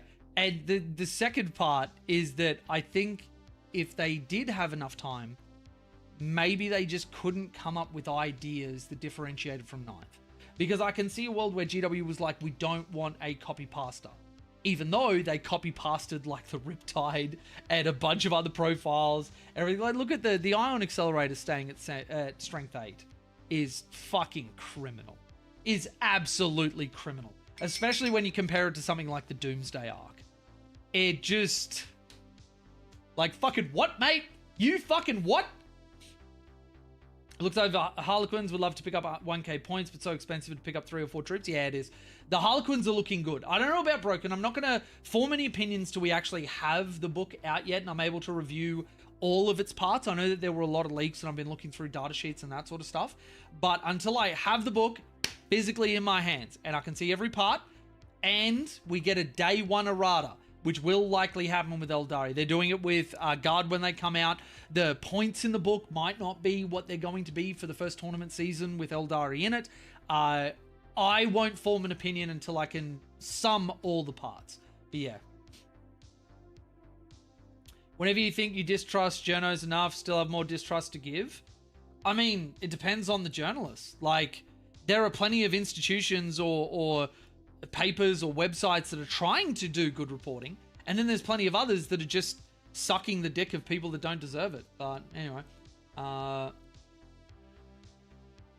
they leaked the Combat Patrol. I don't know how you feel about leak discussion on the channel. I'm fine with leak discussion. It's out there. There's no point us burying our heads in the sand. I didn't talk about it for Tau because I would like to get to the point where I am sponsored by GW. And for the major stuff, GW is not going to watch this stream or any of my smaller stuff or whatever. But, yeah. I don't need more elves in my pile of shame. I own 500 points of painted and 1k of unpainted Lumineth. But Wraith constructs do be looking cool. Yeah, they do. They do. I've got to have a look at the Wraith detachment and see how I feel about it. But yeah, I think there's a few things in this book that are going to come out swinging. The big thing that's on my watch list is the Aspect Warriors, which I was super excited about. Howling Banshees are looking fucking disgusting. Striking Scorpions looking good. Fire Dragons looking good. Yeah, the Combat Patrol is bonkers, at least in my opinion. I haven't seen the Combat Patrol leak. If anyone's got a link, chuck it in. Obviously, if you put a link in that's goes to a fucking phishing website or something, I'll fucking permaban you. But yeah, if anybody's got it, then yeah. It's 10 Dire Avengers, 5 Warp Spiders, Wraith Guard, and a Spirit Seer. That sounds cracked. The strats are good. The detachment rule mostly just gives them the army rule, and the enhancements are mostly bad. Are you talking the Aspect Warriors or the Wraith constructs?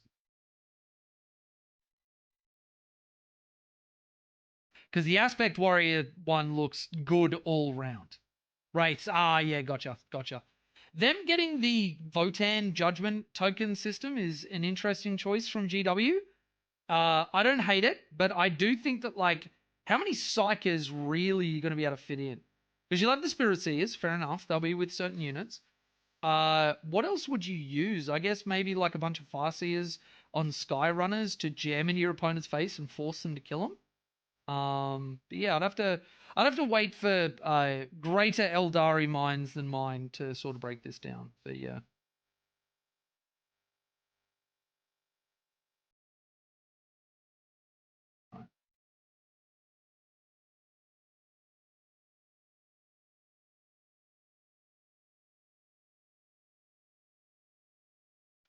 Do his spines. Do his mount spines, and we good for him.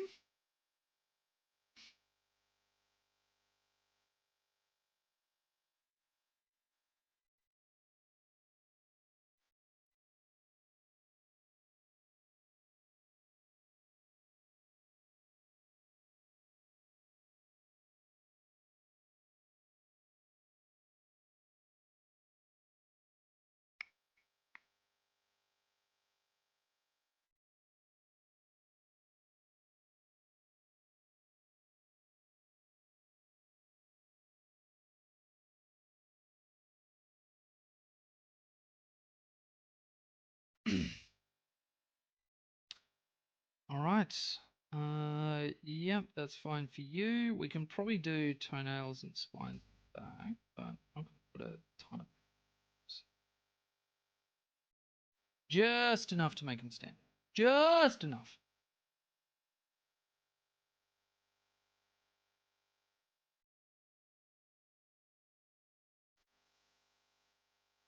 Okay, there we go. Saw the Fugan data sheet. My jaw hit the floor. Yeah. Oh, I love Fugan too. I really, really adore Fugan. I just refurbished a bunch of Wraithguard from my LGS. If you have an LGS with used miniatures, I highly recommend you go rescue some minis. It's a lot of fun. I don't think we have a ton of that in Australia. Mostly we have like Facebook groups where people do a lot of that sort of stuff. All of my Iridium suits and my A suits are refurbished. Love them a bit. It's nice. I have no idea what to take to Masters FML. Where are you leaning, Dan? Where are you leaning, brother? Let's see if we can help you out. For anyone who doesn't know Dan, very, very good Grey Knights player. But from our last chat, he's been feeling a bit forced to take the Warpbane task force, which, from the sounds of things, he's not too big a fan of. Doesn't want to give up things like Miss of Deimos, which is fair. But he's also been army hopping a little bit lately. Just trying to find himself, you know, trying to find his place in the 40k scene. I mean, I know that's not really true, but yeah. Sky's Crisis needs some serious refurbishment. I just don't know. I want to play everything. Well, what do you have available to you at the moment?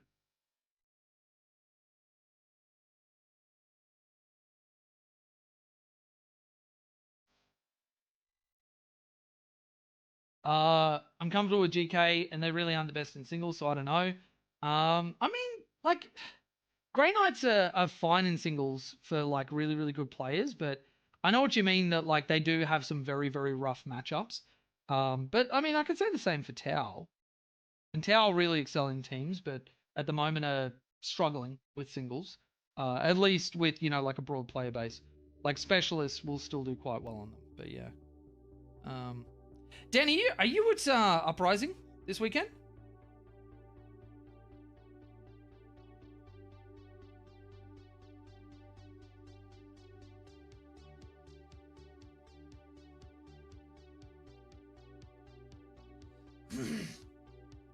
Chaos Knights, Imperial Knights, Demon, All Marine, Variants, GK, Custodes, Nids, GSC, World Eaters, AdMech. Jesus Christ, you've got a lot. My goodness. Dude, just go Marines. They're fucking cracked at the moment. Absolutely broken.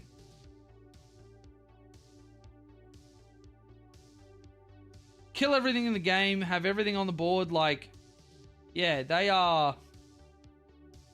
they're insane. I actually can't believe the buffs that they received. I know they weren't doing so great, but like, holy shit, they got kissed on the dick.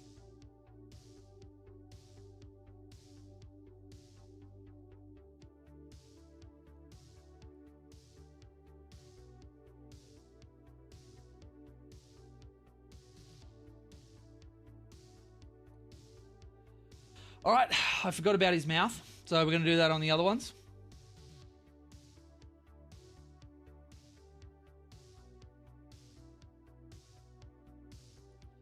There we go, very nice.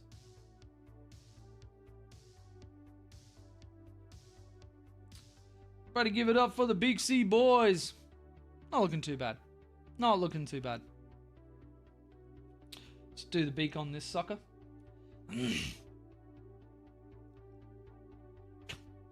You say ew on Tau, but that's just because you haven't put in the work to learn them. They're a high skill floor army, but they are an extremely high skill cap army. Plus, they're the god army. Only the best can fuck with Tau. Most people don't because they're insecure.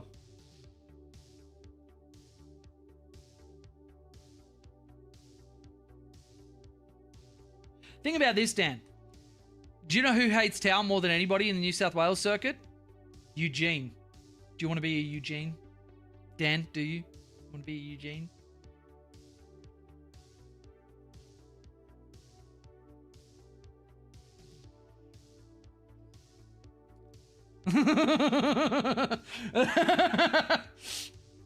Feel like a lot of singles games hinge on mobility at the moment. Played an RTT and got bodied, and the next day played against a new player for fun and went 81-36. They were playing Thousand Suns with no transports. Saying you play that at a decent army. Yeah, speed in this game, like in all iterations, will win games. That's why Eldari are going to come out swinging. They have nothing but fucking speed. Speed wins games. Maneuverability, whatever form it might be, speed wins games. You win and lose more games in the movement phase than in any other phase of the game. Change my mind. Which, spoiler alert, you can't. Straight up, you can't. Because you suck. No, that's not true. I'm sorry. That was obnoxious as fuck. GSC sounds super interesting too. If he's already a top tier GK player, could get up to some shenanigans. Yeah, could. Yeah, could. Is he willing to do the degree that you need to run them effectively though? Dan, are you? Are you, Dan? Let's make sure that we don't get demonetized. Of course, you're on fucking Time Cop 1983. Let's go back to Stream Beats because they don't fucking demonetize me. Oh, I hate that I need to keep track of this when I'm streaming. Let's go for some midnight. Space Marine Librarians, detachment has legs. Yeah, play Space Marine Librarians. Love the models, I despise the guiding. Dude, you and every Tau player. You and every Tau player. Oh, shit.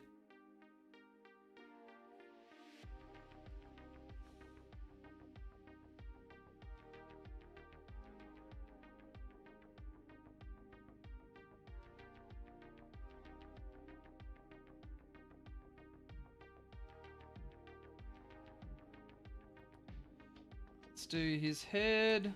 Love some head. Love some head, love some head, love some head. Then, I mean, I can probably do his jaw in the same way as his crew tops, right? And that should be enough. Let's do that. And then, where's our headless horseman? There he is. Let's do the rest of this shit. Never go full Eugene. That'll actually be so funny if it becomes a thing.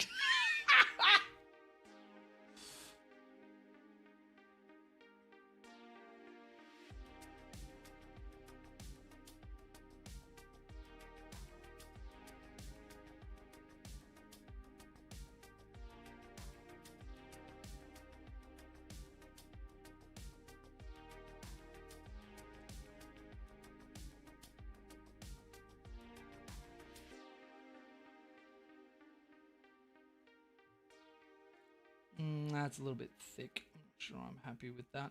Let's grab some water. Let's move it on there and let's see if I can remove some of the ridiculous amount of paint that's on here. Yeah, we can. We can move some of that around. Nice, nice, nice, nice, nice.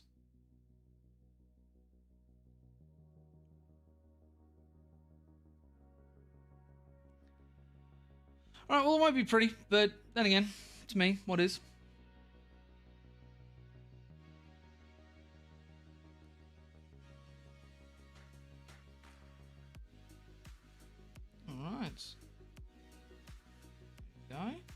Now, because Chelsea's asleep, I'm actually getting super hungry.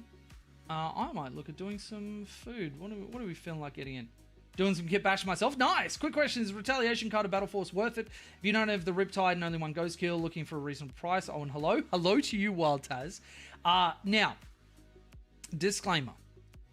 Worth it, obviously, is a subjective term. I am always very careful about telling people where to spend their money or whatever. In terms of if you're going to go after it for a good price, I mean, yes, there's a decent saving in the box rather than buying all the pieces separately. Having a Commander, having a Riptide, having all that sort of stuff, they are useful units that are usually somewhere within the meta. But obviously, use your own discretion. It's your money. Make sure that you spend it in a way that you're very happy with. But yeah, I mean, I would say so. If you're inclined towards it, yeah, I'd say so. Reminds me, I'm introducing a bunch of people I go to university with to Warhammer tomorrow. Created 4 skirmish armies that reach around 1,000 points with the intent to play a 4v4 or 2v2. But I don't want to overwhelm them. I'm not sure how it will go. Stay away from stratagems. Only give them command point reroll. Don't worry too much about secondary cards. Go primary. Focus on very basic stuff for the game. Just movement, line of sight stuff. Let them roll dice, have fun, shoot each other, do all that sort of stuff, and temper your own competitive side because it's about them. It's not about you.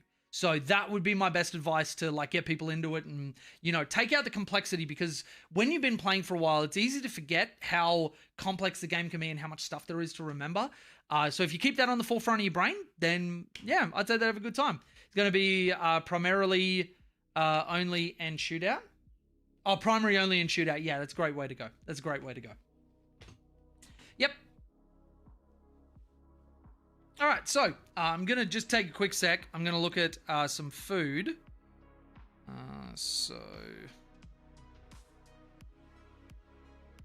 Actually, Charlie, are you awake? No, she's not. All right, we'll just sort ourselves out. I was going to see if there was something that she might have felt like. You always let the pregnant woman choose your food. But, yeah. If she's not awake, that's fine.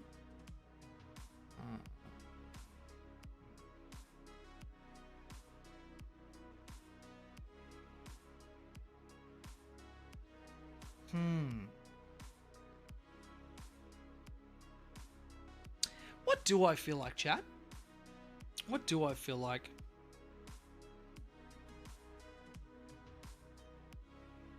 You know, maybe just some chicken. Chicken sounds good.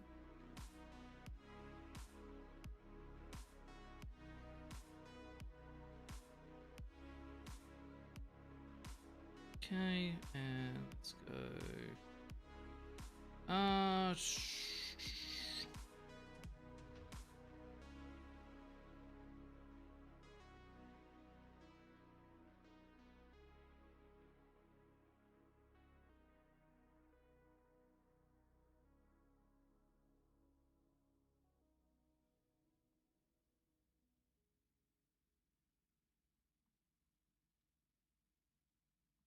Done.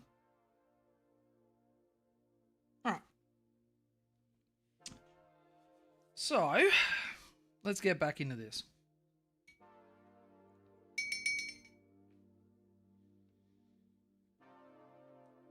What was that? Yeah, so Dan, on yours, man, if your primary goal is mostly just to win, I would probably say just like go Space Marines or something.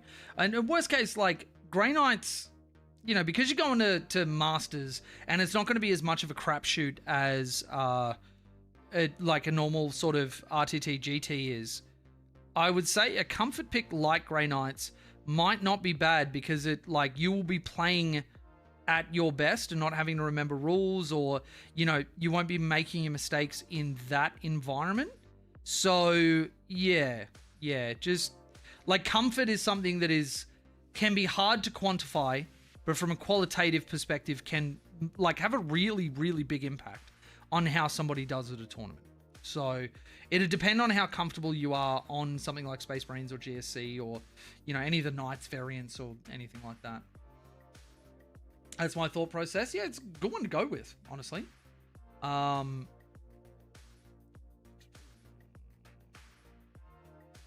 What's the best snack pack toppings? Mixed, garlic, and barbecue sauce. Don't at me.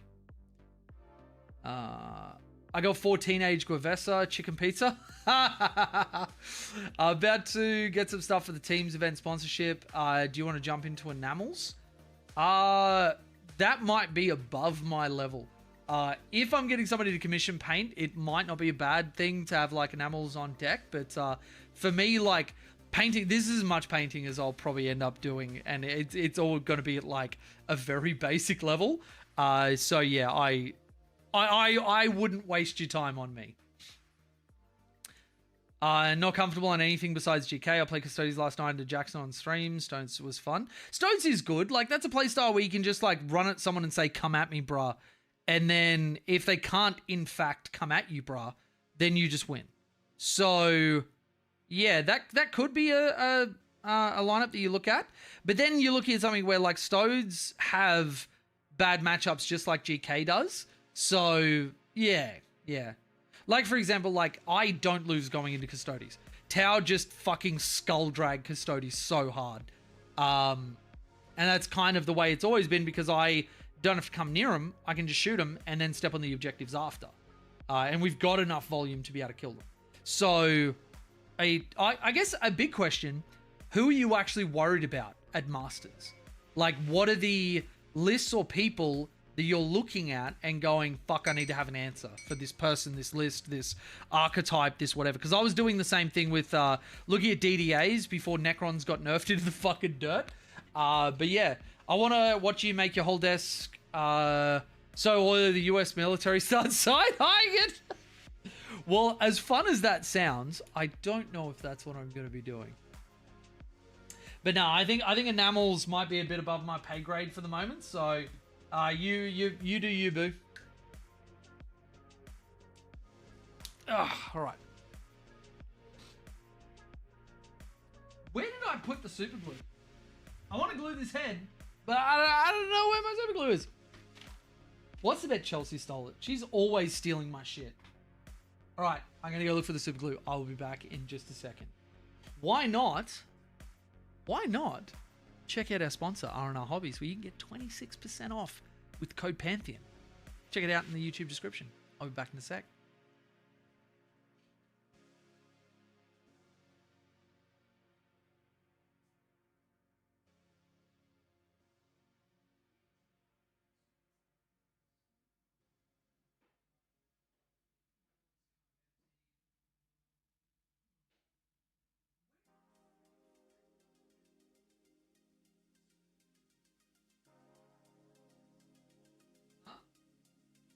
Yeah.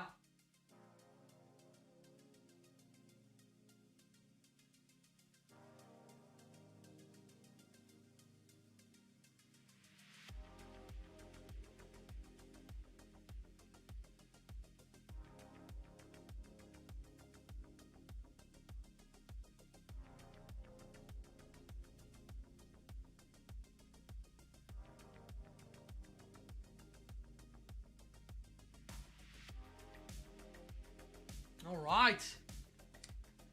Crowbar is the answer. World Eaters and Melee Pressure is a good way to play. It really is. And with the Vessels of Wrath, I feel like they've got two like pretty good ways to play the game. So it just, I mean, is World Eaters your thing? Because that's, you know, you're still opting in for a pretty elite style army, which means you've got a similar play style. It's very melee focused, which Grey Knights can be outside of the you know, the Dread Knight shooting, but yeah.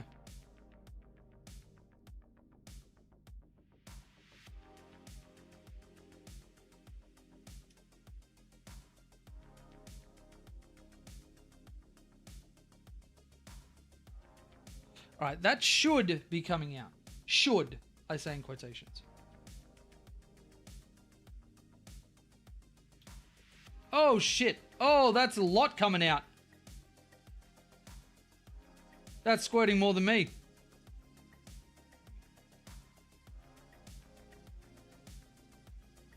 And there we go. There's our boy. With a little bit of dirt on his face. We'll clean it up later. Actually, I could do his entire bottom jawline, which I probably should have. Let's grab a small brush and let's just see how I feel about that. Because I don't know if I love it, but yeah.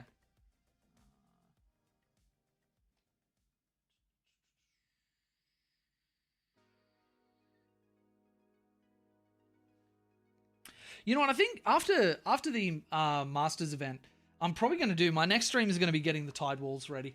I really do want to have those good to go and actually have an event dedicated to Pagan. And unironically, I think the Tide Walls in Oxcat actually have play. Not for something like Masters where you got 10 ruins for them to move around and whatever. But even then, like, it actually gives them a lot of protection. And then you can have people charge the walls and then, you know, you can freely fire at them or whatever. Collegiate Titanica Painter, how you doing? Also need to paint some rampages? Hell yeah. Wild Taz, I do have a second army and a third. And about to have a fourth. But yeah, so I've got my Votan, which was the first army that I got, which was not secondhand at all, and was actually GW plastic. It was the first one. Everything else I had to do secondhand because, like, Chelsea and I have never had a ton of money. And it's made it easier being a content creator because you get sponsorships, you get free stuff, you get whatever, and you're earning money from 40K rather than dipping into it. But we still are very, very careful with our money, even though we're doing better than we have been before. And then I've got Space Wolves, where I had a very, very good friend of mine printed me an entire set of Thunderwolf Cav and Wolfen and whatever. And yeah, so this is obviously Mushu. Chelsea painted him. This is his exact markings. And yeah, I love this model so much. And then we've got, you know, Jay if he were reborn as a Viking with lightning claws on the top with red hair and one eye and a ponytail and red. But anyway, so yeah, so I've got those and wolves. I got a few sisters models because I love them. Actually, Grey Knights was my first army. There was a dude selling like 3,000 points of Grey Knights for like 400 Australian, which was like well before scams started taking off. And part of me was expecting that this was going to turn into nothing. Drove up to where he sort of had his thing, and like, yeah, he just hands over all the stuff. It was exactly like the pictures. There were a bunch of extra sprues and everything else. And so I learned 40K on Grey Knights, and then the Ninth Tau Codex came out and started steadily getting all that stuff together. And yeah, so that was really cool. So yeah, Grey Knights, Tau, Votan, Wolves, and now we're about to get a bunch of Eldari with the new releases. I've got Sarah going to CanCon tomorrow. She's going to be picking up a bunch of stuff for me. Well, assuming that there's good stuff there in the buy swap sell. But yeah, Ninth Tower was so good. Yeah, it was. Yeah, it was. I initially, when the Codex released, Montcar with Indirect was fucking broken in the worst way possible. I played a game on my Grey Knights into Feud, and he brought a list like that. He went first, and at the end of his first turn, I had one Dread Knight left on the board. That's it. What are you going to do? What are you going to do? School, you got a model painted from your girl. So Torn GK. Both great. We killed Indirect. Yeah, we did. Yeah, we did. And, you know, to be honest, for the heck is something that it's not great in the long term, honestly. Like, when it's good, it is just overpowered and dominates everything in the meta. And when it's bad, it may as well not exist. So it's kind of like, it's one of those things. When you've got a game that, like, you know, terrain plays over, taking that away is something you should do very sparingly. Which is why I'm planning on running the Tau Flyers, because taking away people's terrain is really good. No staging for you. Fuck you, Darren.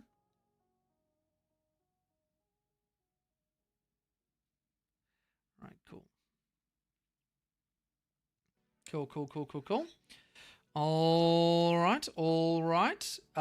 Let's then move on. So we got 3 of the boys done with their spines. Let's do the others, and then we can throw just a couple more details down on them, and I think they will be good for basing, and we are done here and can start moving on to getting the ion cannons together for the hammerheads.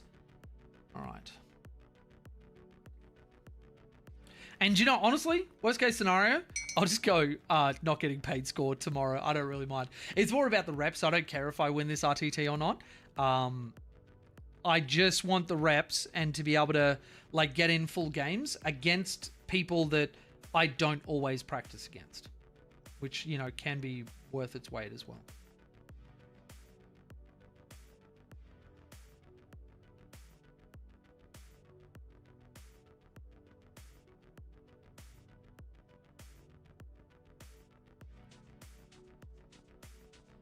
All right.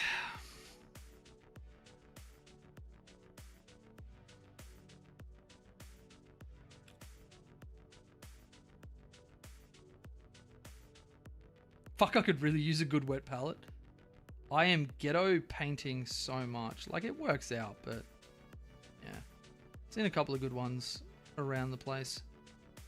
And I think that'll be one of the things that I put some of this extra money that we're earning from the channel, actually put it into some of our painting stuff. Because seemingly, you guys are loving the painting streams. Like, this is really good viewership. Like, we have had basically above 20 viewers the entire time just to watch me put some paint on some boys. I appreciate everybody being here, and hopefully this is stuff that you like and enjoy. And, you know, if it is, we're going to keep investing into the things that, you know, are what people want to watch. All right, so do their hair, just do the little spines on the back.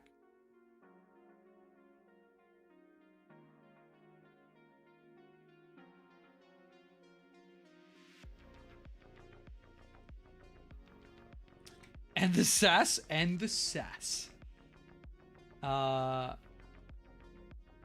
This currently has 2 Storm Ravens. My God. Jay found out my new coworker flew Grey Eagle drones in Afghanistan when he was in the army. Yeah, right. Okay. Fuck, Grey Eagles. It's not a drone type a lot of people would ever like claim to do. Like, everybody and their dog know about like Reapers and Predators, but they don't know about all the other like actual surveillance drones and shit. But yeah, that's cool. That's really cool. I actually got to, when I was in Tarancot, there was a mate that I used to work with that went over to the UAVs, and he gave me a full walk around of their TOC, their Tactical Operations Center. And it was kind of cool. It was kind of cool. They have a lot more to do in country than they do when they're out of country. But yeah, it was a pretty cool gig. Pretty cool gig. And a lot better than, there's a few drone operators that, especially from the US, that don't even leave the country anymore. They just remote in from wherever they are. Like, it's still technically a deployment, but like they get to go home at the end of the day, which, you know, obviously means fuck you. But yeah. Also got to have a tour around the Apaches, which was like, you ever want to know that you are not the apex predator anymore? Go and have a look at what an Apache can do.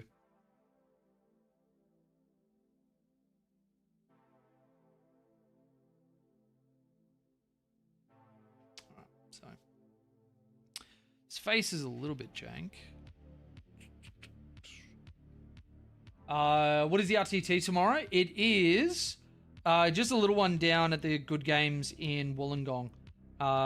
Sam sent me the link to it because she figured I'd need the Masters practice, and they were looking for extra players. At the moment, it's only a 4-person one, so I'm mostly just using it for the practice. It's I don't even think there's, aside from me and Sam, there's not any competitive players going, so it might just be like 2 rounds of seal clubbing and then me versus Sam. So yeah, I have to see how it goes. But at the very least, it'll be, you know, get my list on the table and get some reps on it, see how I feel about it, and either keep it for Masters or adjust as needed. But yeah.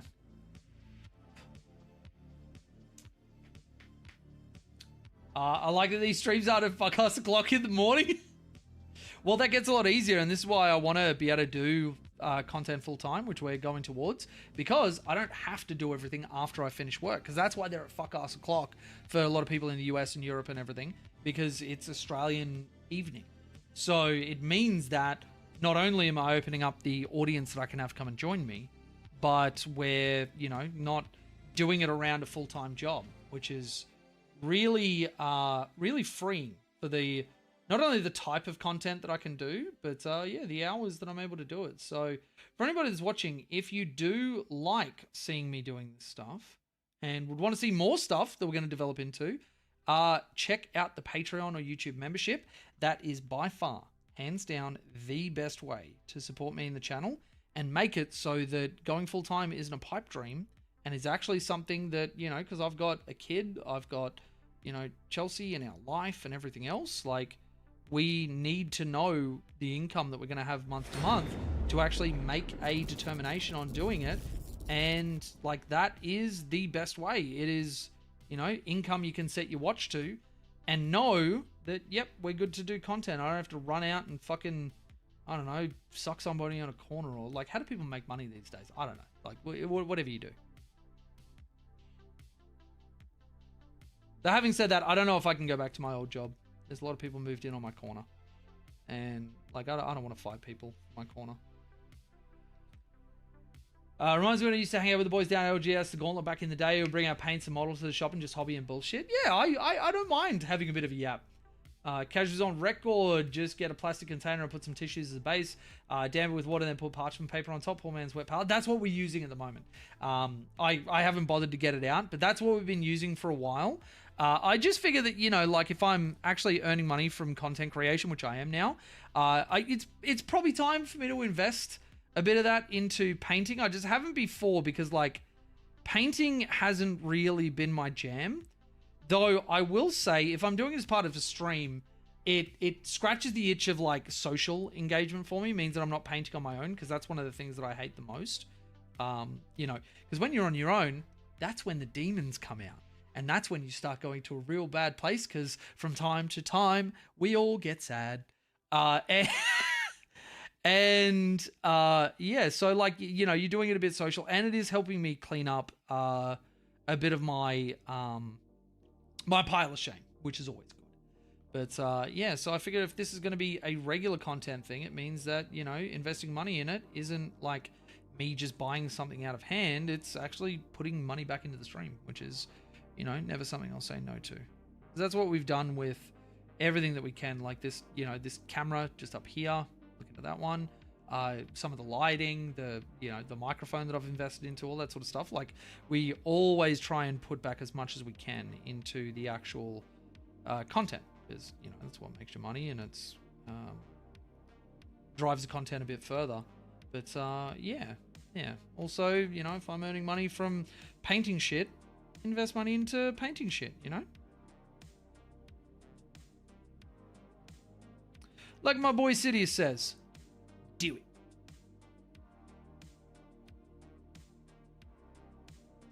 All right, let's get some paint on these spines. Here we go, and we can do some of the other spines later. That's fine. We got the hair and whatever. And we just got to do this boy's hair, which has a completely different color scheme to everybody else, because that was my first try. And you know what? I don't hate him, but he does look a little cartoonish, doesn't he? He does look a little cartoonish. Oh, thank you for the super chat, dude. Really appreciate it. Have fun painting. I have work in the morning, so got to go to sleep. Have a wonderful sleep, dude.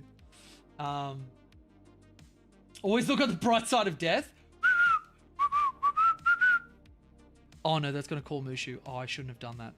I shouldn't have done that. He's going to think that he's got to come in here. I want him to stay all, like, comfy and sleeping with his mummy. Wait, is he not coming?